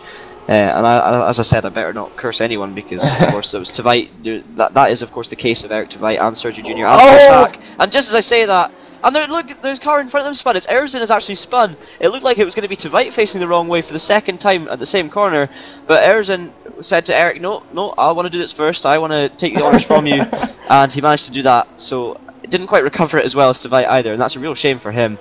He just dropped lost on his own there. Yeah, it was a similar incident. I think if you lose the back end in these cars, the elevation change from going to a steep downhill to a steep uphill just completely messes up the weight distribution and causes the back end to want to overtake the front as quick as possible. And that's what we're seeing here. That's definitely not the first time we've seen it in this race, and it shows that the pressure was getting to him with, Junior and Tveit, two of the quickest drivers in the field, hounding him and looking very racy. So that's interesting to see. Yeah, Tveit, he's looking very unstable. Remember, he had a spin there, I think in the same corner from 4th position. So, or maybe not the exact same corner, but around there, I think near Sector 3. But again, another mistake from Tveit. He holds on the top 10 this time. But Kenneth Yerman, remember, he really disappointed in race 1. But now here we go. Remember, Alex Monza, he was 9th place in the championship fight. So he comes out here today. Now into the second race, is looking much better than 13th. We have Boyd Bryson going against Fabio Sanchiao here for 11th position. Remember, Bryson, he qualified 12th. Looked really shaky through that first race. I believe DNF'd or was either back behind, outside the top 20 even. So Boyd Bryson looking much better here today, really showing, I think, his racecraft here, I think, rather in the second race as opposed to that first race. So hopefully... who is that? Who is that? Tveit, we were just talking about him. Oh, the master of massive crashes What is at it happened again. here? Let's take a replay of that, Danny, because that was something special right there. Tveit's going to cross the line, and it's disappointing, but at the same time, I'm sure he'll be happy he managed to do that, because I know Tveit is very impressed by crashes. But look at that for a big crash. Killing about 1,000 people in the process, which is not obviously what you want to see. But that is a ridiculous crash. Only Eric Tveit is capable of something like that. He's off the. Is he driving off the circuit? We're gonna switch away from this one now. Yeah, he just ran over about 100 more people in the process. So he needs to behave. We're not sure what's going on in the mind to fight with that one, but completely lost it live on stream. That is his signature, Eric Tveit. There. That'll make the highlights. Let's play that. Yeah. Let's go back on board with our leader, Tim Heineman there. A 2.9 second gap to Toby Davis in second. That gap was actually up to about 3.3 for a time. Davis has brought it back down, but Davis only has about, we're on lap 17, 24 laps in total here. So Davis doesn't have much time to get that gap down. And then it's one thing, really, to make the gap down on a track like this. It's quite another to make the overtake. So Heineman completely in the driver's seat, has this race pretty much in the bag at this point. But let's see what Davis has done well to hold off Gullenbeck. Again, it really highlights the fact that it's very hard to overtake around this circuit. Davis has got to like his chances to take that second position from Gullenbeck. Meanwhile, looks like Strawn has caught up to this lead. Davis and Gullenbeck in behind right now. He's only got about 4.2 seconds to the leader in Heineman. Ken Strawn, remember, Strawn was the guy to make the overtake on the other Spade Racing driver in Jasper Tallberg in the first race. Can he get to Gullenbeck and do the same thing? I'm not sure, John, but it's definitely something that they're going to need to do with obviously trailing THR in the Teams Championship and certainly trailing them, obviously, after Tveit crashes out in a spectacular fashion there. So I think Ice Cold really need to get all the points they can out of this round. Yeah, and that's the same Eric Tveit that's just driven into the pits, so he's obviously made it around the full lap so for some stupid reason, so that he could pull it into the pits and inevitably retire. So only Eric Tveit would do that, but that's good to see. He managed to drag that car around without causing any incidents, one would hope. On board with Jesper Tolberg, and guess who's the man hounding him? It's still Chris Hack, as it has been for the whole race, proving the point Danny made earlier about how this track is so difficult to overtake, and Tolberg's been feeling the pressure because look how far he is behind Eric Strawn. He's 3 seconds off the guys in front, and Toby Davis is also feeling that pressure because Strawn's closing in on them. So the man in between the battles, which is Eric Strawn, he's got a clean bit of air. He's got guys behind him fighting, guys in front of him fighting, and he's just reaping the benefits from it. He's gaining time, as you can see now on board with Boyd Bryson. It looked like Sergio Jr. was having a look at him there. Sergio, of course, will be a bit frustrated. Actually, sorry, that wasn't Sergio Jr. It was Fabio Asencal behind him. I was looking at the wrong name on the standings there. So Sergio's obviously made his way back up to 9th, and that's good to see. Boyd Bryson in 10th. Yeah, these two have been swapping positions here. Bryson was behind, just made the overtake on Asencal. And now it looks like yeah, Boyd Bryson's just going to try to walk away from this battle in behind. Remember, Kenneth Yerman is also taking a look in here. Sergio Jr., like you said, John, is up ahead, but I think he's got about a 3-second gap to these cars behind him. So it's going to be Boyd Bryson really needs to get his head down if he wants to catch Jr. before the last 5 laps of this event play out here. Just to continue to look down the field, I know Vojta and Ledenon are having a solid scrap here over 14th position. We haven't really seen much from Ledenon here today, besides a few. Actually, not Ledenon. I'm sorry. That's Salberg and Vojta. So we continue not to see much of Ledenon here this afternoon. But Salberg for Ice Cold Racing is going to try to hold off Florian Vojta here for Optimum Sim Racing with only 5 laps to play with here. Remember, Vojta got the ninth in race 1, has a strong car, looks like he's caught the back of Salberg. Now he's going to try to make this move stick here for that 13th position. Yeah, and it looks like he is gonna definitely have a go. He had a great race 1, of course, as we know. But just a quick update on the Tveit situation. He actually came into the pits and is still racing. So his car's got no rear engine cover, because of course there's Porsches. And Florian takes a look down the inside, doesn't quite make it. Tveit's also driving without a rear wing, which won't help in these rear-end heavy cars. But yeah, he is still pounding on, so at least he's trying. Matt Richards also another retirement. So, but of course, more important matters at the moment. As you can see there, Eric Tveit, it looks like a squashed Panamera more than anything at the moment. Yeah, and I know we're kind of having a laugh over this, but what Tveit's doing is very commendable, only from the standpoint he realizes he's in a team's championship fight with THR. They're trying to score as many points as possible, so that's all this is about. He's trying to hang in there for his teammate Strana. Obviously, Tveit also runs Ice Cold Racing along with Gary Ledenon, so this is a simple team play to try to get as many points as possible, because our viewers have to understand, we also have a Division 2 behind us here. Obviously, they don't have a live broadcast or anything, or a server 2, and remember, so every position in Division 1 scores points, okay? So even 1 point is going to matter. So Tveit is fighting in there for all he can in Division 1 for Ice Cold Racing. So that, at least that aspect of all this, John, and he's capturing the guy in front. He is. We're back on board with our leader. Tim Heineman continues to hold that gap of 2.9 seconds exactly to Toby Davis. Remember, that gap was the same about 2 laps ago. Davis continues to hold off Tveit and Gollenbeck. But again, it's pretty much calmed down inside the top 10. We do have, of course, Talbot against Butcher, and that's actually right on board with Silva and Talbot against Hack, and we have Butcher here against Silva. So remember, these guys are 1 and 2 in the championship going into this thing, John, and Silva looks to be the faster driver, and you gotta think he wants to get around Mr. Butcher here for 7th position. Yeah, of course. I mean, going into this race, looking at the championship standings, you maybe would have expected Butcher and Silva to be battling, but you wouldn't have expected it to be for 7th and 8th position. But it looks like Silva's giving it a right go here. Butcher's been struggling all week with pace. Silva's been looking great, especially in race 1, and he manages to keep it on track and not do an Eric Tveit, but also manages not to run into Chris Butcher, which is good to see. He's not going for anything too overly aggressive. And now we're heading down the hill towards the hairpin at turn 5. Butcher's holding it down. It looked for a second that Silva was making a lunge. He gives him a wee nudge to make sure Chris knows he is about to make an overtake, and basically warn him for what's about to happen. So Diego Silva right on the back of Chris Butcher still. It looks like Silva's carrying very good space into the corner. Butcher seems to carry good pace through the corner, and Silva's getting good exits. So it's interesting to see that Butcher's corner speed is higher, but Silva's making up the time under acceleration and under brakes. As you can see there, Butcher just pulls away during the corner, and Silva gets maybe not that example, because Butcher did get a better exit that time. But yeah, I mean, just look how much the gap's decreasing there under braking. Look how close Silva gets. Loses time through the corner. This GT competition only car of Diego Silva looks stronger than the THR machine of Chris Butcher in front. And you know what, even though, yes, Silva's going to probably have to find some more lap pace to hold off right on cue Tim Heineman, who is just destroying the field with his pace. I mean, they hit a 20.3 on lap 22. Come on. It's just not fair right now, man. These are quality times that he can hit throughout the course of a race, so it's absolutely tremendous what he's been able to do. The thing is here, Silva seems to be very good with his tire wear as well.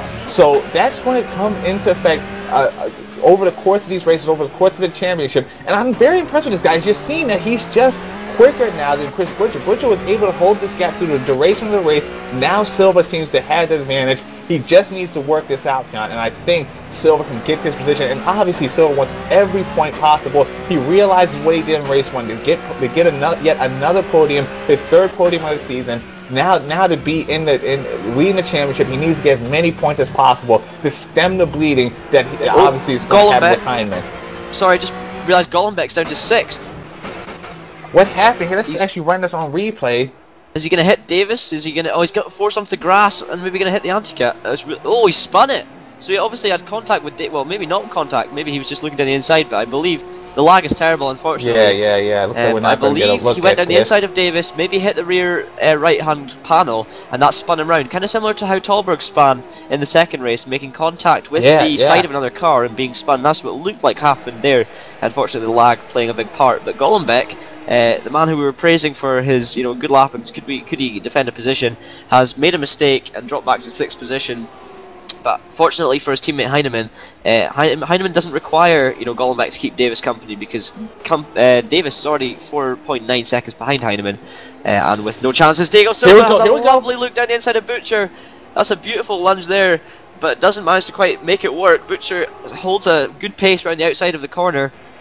Yeah, it's good driving from the two of these guys, and he's just looking so racy. He's only got this lap and a half to do it. Butcher looks like he's really struggling on his current rubber, and Silva looks like he's got his car driving perfectly at the moment as they come over the crest. Make sure they avoid the big anti-cut, which they both do nicely. Oh, Butcher runs a bit wide. I thought Silva might have a little look there, but he was too far behind, so it's sensible driving. And he's got a slightly bad exit there, has Silva, so he won't have a look into here. But it's the last sector, really, that is going to be interesting, because that sets up the rest of the lap, as you're about to see, if we can stay on board with these guys for just a few more corners. So head down this hill here. Silva's got a good position behind Butcher, but you can't make a move into here. It would just be too risky. So it's all about getting the run out of this last corner. And there, he gets it turned in seat, gets it turned in nicely, gets powered down, and it wasn't the perfect exit from the last corner that he was looking for. Butcher manages to stretch the gap a little bit, and there'll be a big slipstream as they head over the line. And that's a great view of the battle between these two guys on board with the back of Chris Butcher's THR car, and that's a really good representation of how these guys are faring and how the tyres are wearing, and the grip problems these guys are having. But let's focus on Tim Heinemann, who has driven an extraordinary race, Danny.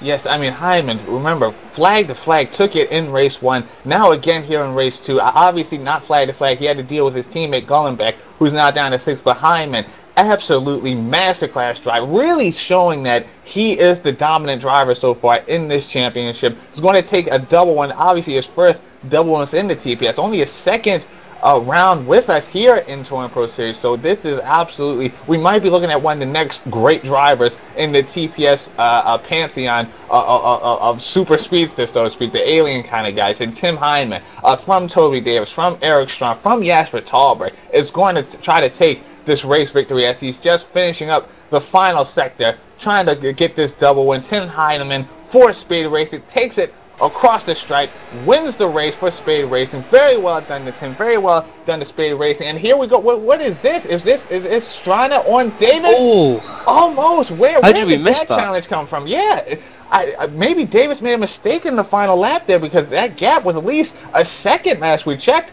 Meanwhile, going across the stripe in 4th is Jasper Tolberg, Spade Racing. Chris Hack going to be, so remember, he said he was just looking for a top 10 today, gets the top 5. Awesome job from him. Marius Golombek in 6th. Chris Butcher is going to hold off Diogo Silva for 7th position. Sergio Jr. down in 8th, or 9th rather. Boyd Bryson holds off the charge of, who was it? Asunciao down to 16th. So Boyd Bryson inside the top 10. Kenneth Yerman on 11th. Emil Sahlberg for 12th position. Florian Wojtek gets 13th at the end of the day. Gary Lennon on 14th.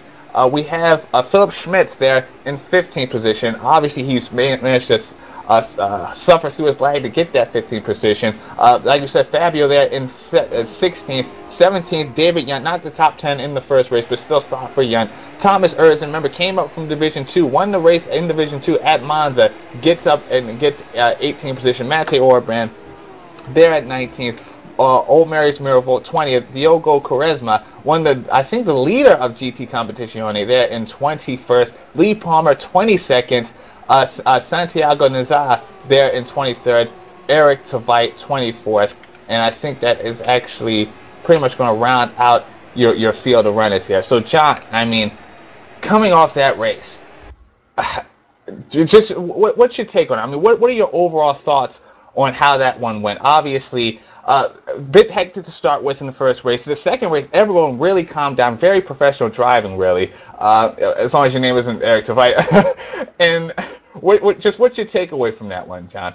I think what Tim Heinemann's just done is shown that he wants to be, you know, the next Jesper Tolberg, if you will, or the next Jack Keithley of the Touring Pro Series, because that was the kind of drive you don't see from, you know, your average or even your very good sim racers, because he just managed to take a league which is so competitive and take a double win in dominant fashion, making overtakes in the second race and showing how amazingly fast he is. So I think he's proved that he is the man to beat so far in the season.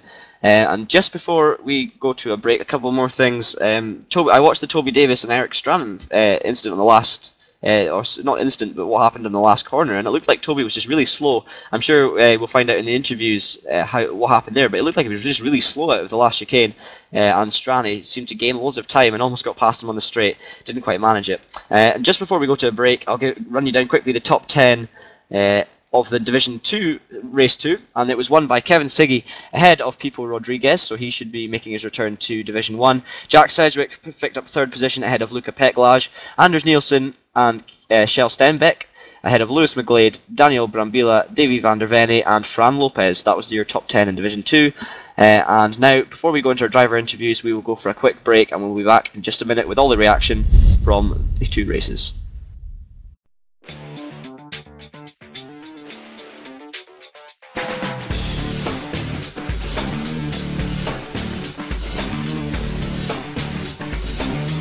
Inside SimRacing.tv, the fastest show on the internet. Sim racing news and reviews since 2007, with new shows every week.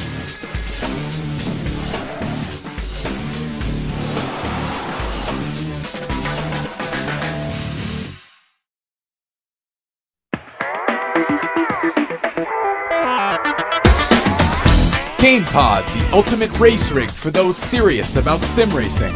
Puts you in the driver's seat with all the controls at your fingertips. Be number one on the road, in the race, in the game. GamePod, the choice of champions.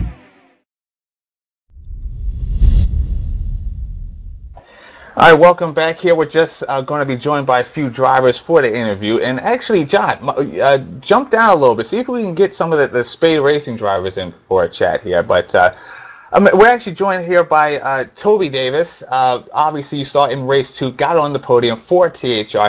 But Toby, let's talk about race 1, because that's where kind of things went awry for you a little bit. I mean, talk us through what happened. You had an incident, I believe it was with Strana, and then you just completely lost in the first corner and hit the barrier. I mean, was the car just undrivable after that?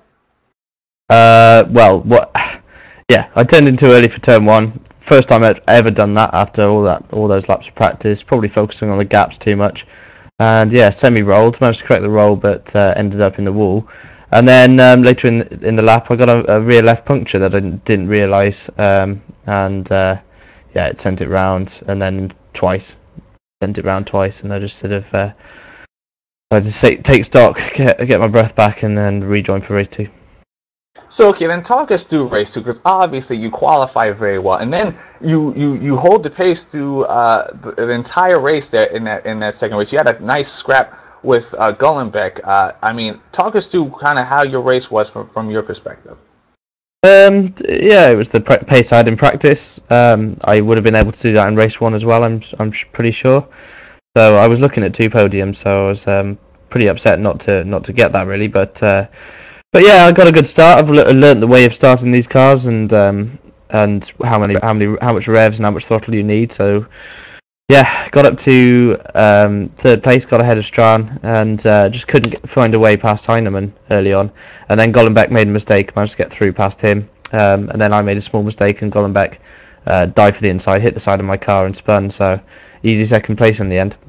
Now, going forward in the championship, obviously going into this one, you were 6th place on 60 points, about 20 points down on your teammate Chris Butcher for the lead. Do you feel that you can fight for the title in this league, or is it completely, are you out there just trying to help THR secure that team's title outright? Well, obviously we want to do both, but yeah, I think I'm with the DNF now. I think I'm a little bit too far back, to be honest with you.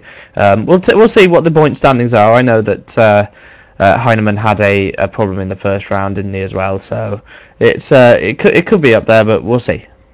All right, well, good. Very well done to you anyway, Toby, to fight back in that second race. So now we have John with our next driver.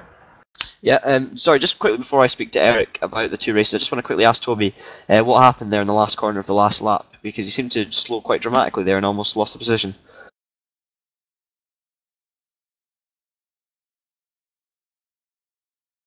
Yeah, Toby might have walked away for a little bit there. Okay, I think, well, I'm just about to speak to Eric Strachan, who's telling me he has superpowers, and it was just him that caught up with him. So, no, we'll find out. Unfortunately, we couldn't speak to Toby there, but we will speak to Eric Strachan, who picked up a 4th position in race 1 and almost 2nd place in race 2, but still managed to get on the podium nonetheless. Eric, of course, you had a disappointment in Monza with, late troubles in the races, but you've bounced back with a bang here at Ledenon. Just tell us about your races. Yeah, a bit disappointing. I mean, I could have got. I had to put laps for, or I had the sectors for pole in both races. I'm horrible at putting a lap together. So it was. I like that I had the inside for race 1, even though I qualified 2nd. That was neat. But Toby managed to. I don't know what he did. He flew like a rocket and straight past. And then just tried to keep up to him, and Tim and Marius hoped that they had. Oh wait, Marius behind me. Never mind.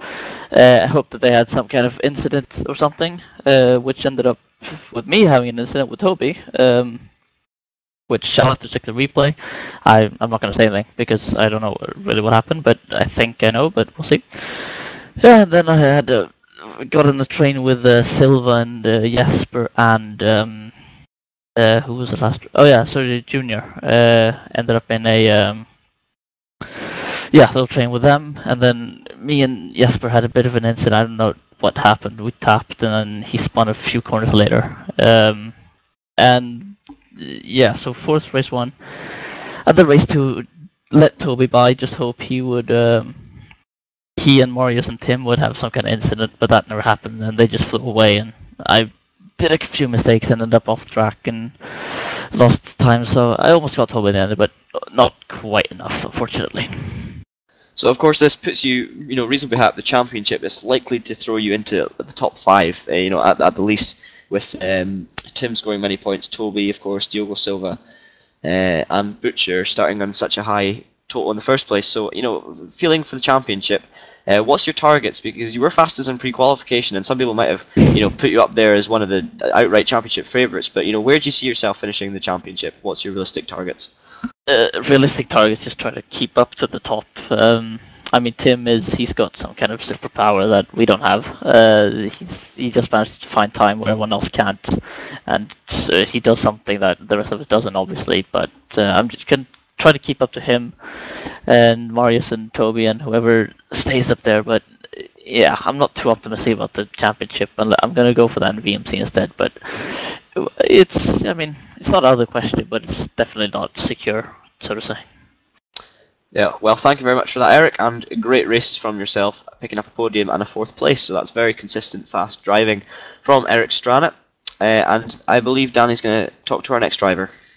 Yeah, I want to point this towards Chris Hack. So, Chris, we talked to you pre-race. You were looking for a top 10. Obviously, that didn't happen in the first race. But in the second race, but actually, back to the first race, really, what happened? Because you were quick in quali, but it all fell through for you during the race. What happened? I've not seen the replay, so I don't know really. It just got quite close. I either hit a bump or got a slight touch, and then it just went, and I thought I'd come to a rest off the track, and then one of my teammates came along and found me, and then it was all over, basically. Very unfortunate, but regardless, you kept your head down, did very well in Q2, and then had a nice fight with Tallberg that eventually wound up with you getting a top 10. So talk us through your race too. I was a bit careful at the start because I just wanted to finish this one without any problems. Jesper came through, which I thought wasn't going to be much of an issue. I didn't expect to really be stuck to the back of him, but then as the race went through, I was just right there. And I think, from practice, I was a couple of tenths quicker than I was running in that race behind him, but he was just so consistent, and yeah, there was just not really a single chance to get through. And then I was lucky when one of the spade cars went out late on, and that put me 5th.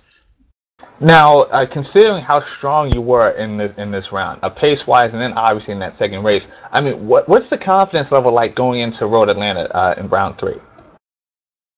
I don't know, same really. I'm happy that I finally had a half-decent race in this series, because I've been pretty poor so far. So, I don't know, more of that would be good, but if I finish in the top 10 at TPS, it's always good. So. Well, good luck to you, and very well done to get that top 5 in for Core Racing. So, I know, John, now you're standing by with our next interviewee. Yep. If I can have a quick word with Heinz Petzold, who obviously had a disappointing race too. I didn't catch the incident, but ended up in the pit lane. But if Heinz is there, I'll just check. There he is. So, of course, Heinz picked up a top 5 in race 1. I'm sure that, well, I'm not sure about that. I would expect that wasn't what you were expecting there. You obviously drove an incredible race. Just talk us through that one. Definitely not expected, but congrats to all the winners and podiums of both races. I managed to pull a personal best in the first race qualification. Missed whatever happened on the first lap of the first race, and all I had behind me after a couple laps was Eric and Eric Strana, and then Eric Zweit as well was busy chasing me down, and nobody behind Tomasz after that. So I thought I was in a good position just to take it easy, look after the car and the position, and at the very end, Jesper was off track, and I managed to keep it in front of him for 5th, which very delighted with. And then, if you could, could you tell us what happened in your race 2? Race 2, Sheldon van der Lunde was getting out of shape down, I think, turns 7 or 8 or 9, the double right-hander at the bottom of the hill. And after a very sharp rejoin, I think I was just looking out for him, but I got driven into the back of, and I got a puncture. So I struggled to the pits with a rear puncture, and while in pit lane, I didn't really notice, but the engine started dying from overheating. And as soon as I was leaving the pits, the engine died on me. So that was the end of that. Well, that was really disappointing, but as you saw, a stunning performance by yourself and by Core Motorsports. As a whole, Chris doing an incredible job in qualifying, and the race results. So, just one last question, Heinz. How do you feel going forward in the championship? Do you think Core have found, was it a big setup change that Core found, or was it just simply, putting in the effort and getting the results? Because as a team, me and Danny both noticed that was a stunning performance. Yeah, I just have to mention that we're Core Racing and not Core Motorsports.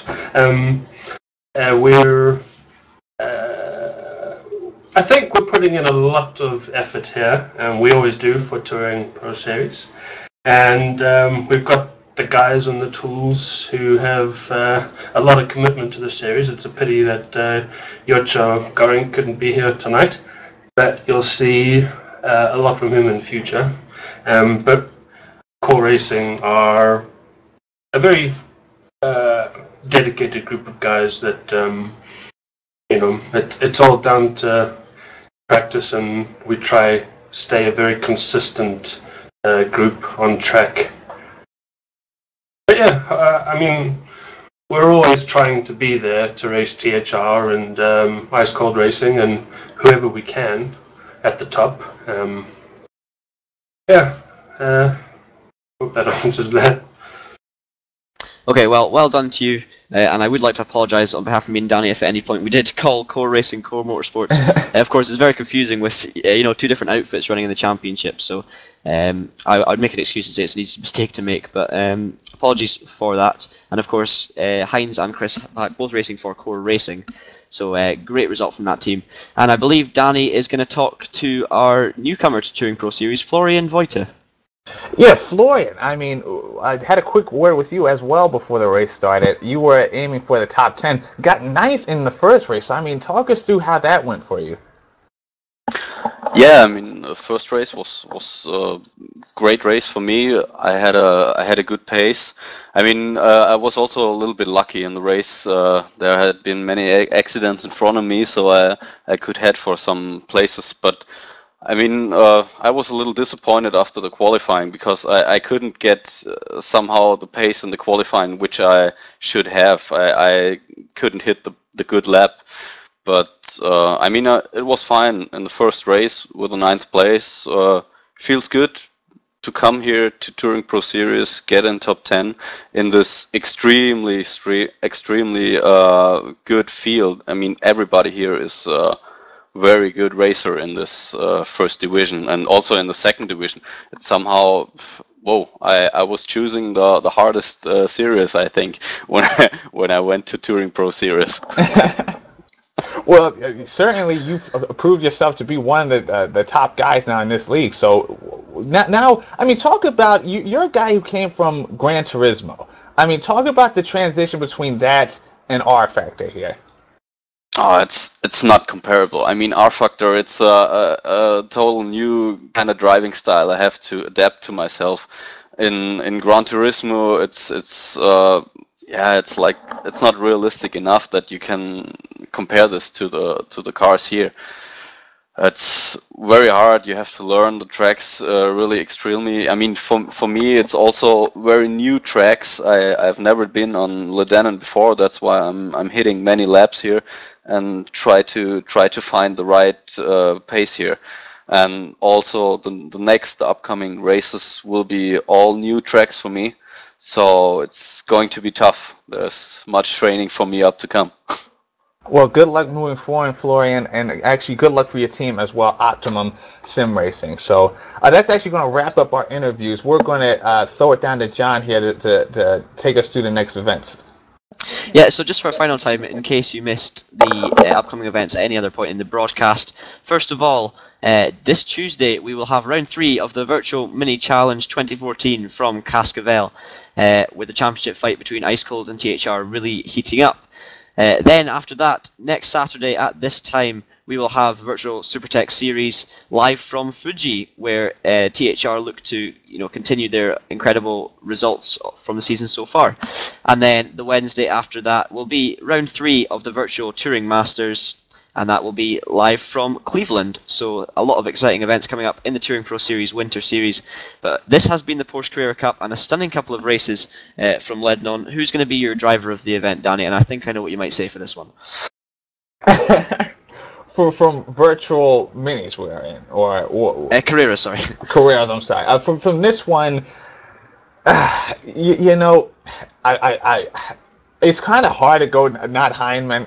I want to say Silva was very good. He impressed me. The hold on to his championship lead. I think which is what he effectively did here. But I'm going to go Heinemann. He was just so impressive. So like Estrada put it, he had super fast compared to the other drivers. So I think I'm going to go Heinemann. Absolute masterclass of a sim drive we saw today. So definitely my driver to take away from it is the guy with 1 pole position, 2 fast laps, and 2 race wins, Tim Heinemann. Yeah, and I'm going to leave you on the fact that I think tonight TPS has found its new future star, and the next man that could replicate the success of the likes of Jack Keithley and Jesper Tolberg, and that is Tim Heinemann. Yeah. But let's not get ahead of ourselves. It is only one event, but he's definitely shown he has the potential to do that. But on that note, it's been a stunning round 2 of the Virtual Carrera Cup. Thank you very much to my sideman Danny Asbury, who was also on cameras and overlay for the race. So thank you very much for that, and also Mike Bell, my Division 2 reporter. But from all of us here, thank you very much for watching, and it's goodbye for now, and we'll see you for the next broadcast on Tuesday. So I will see you then, and goodbye.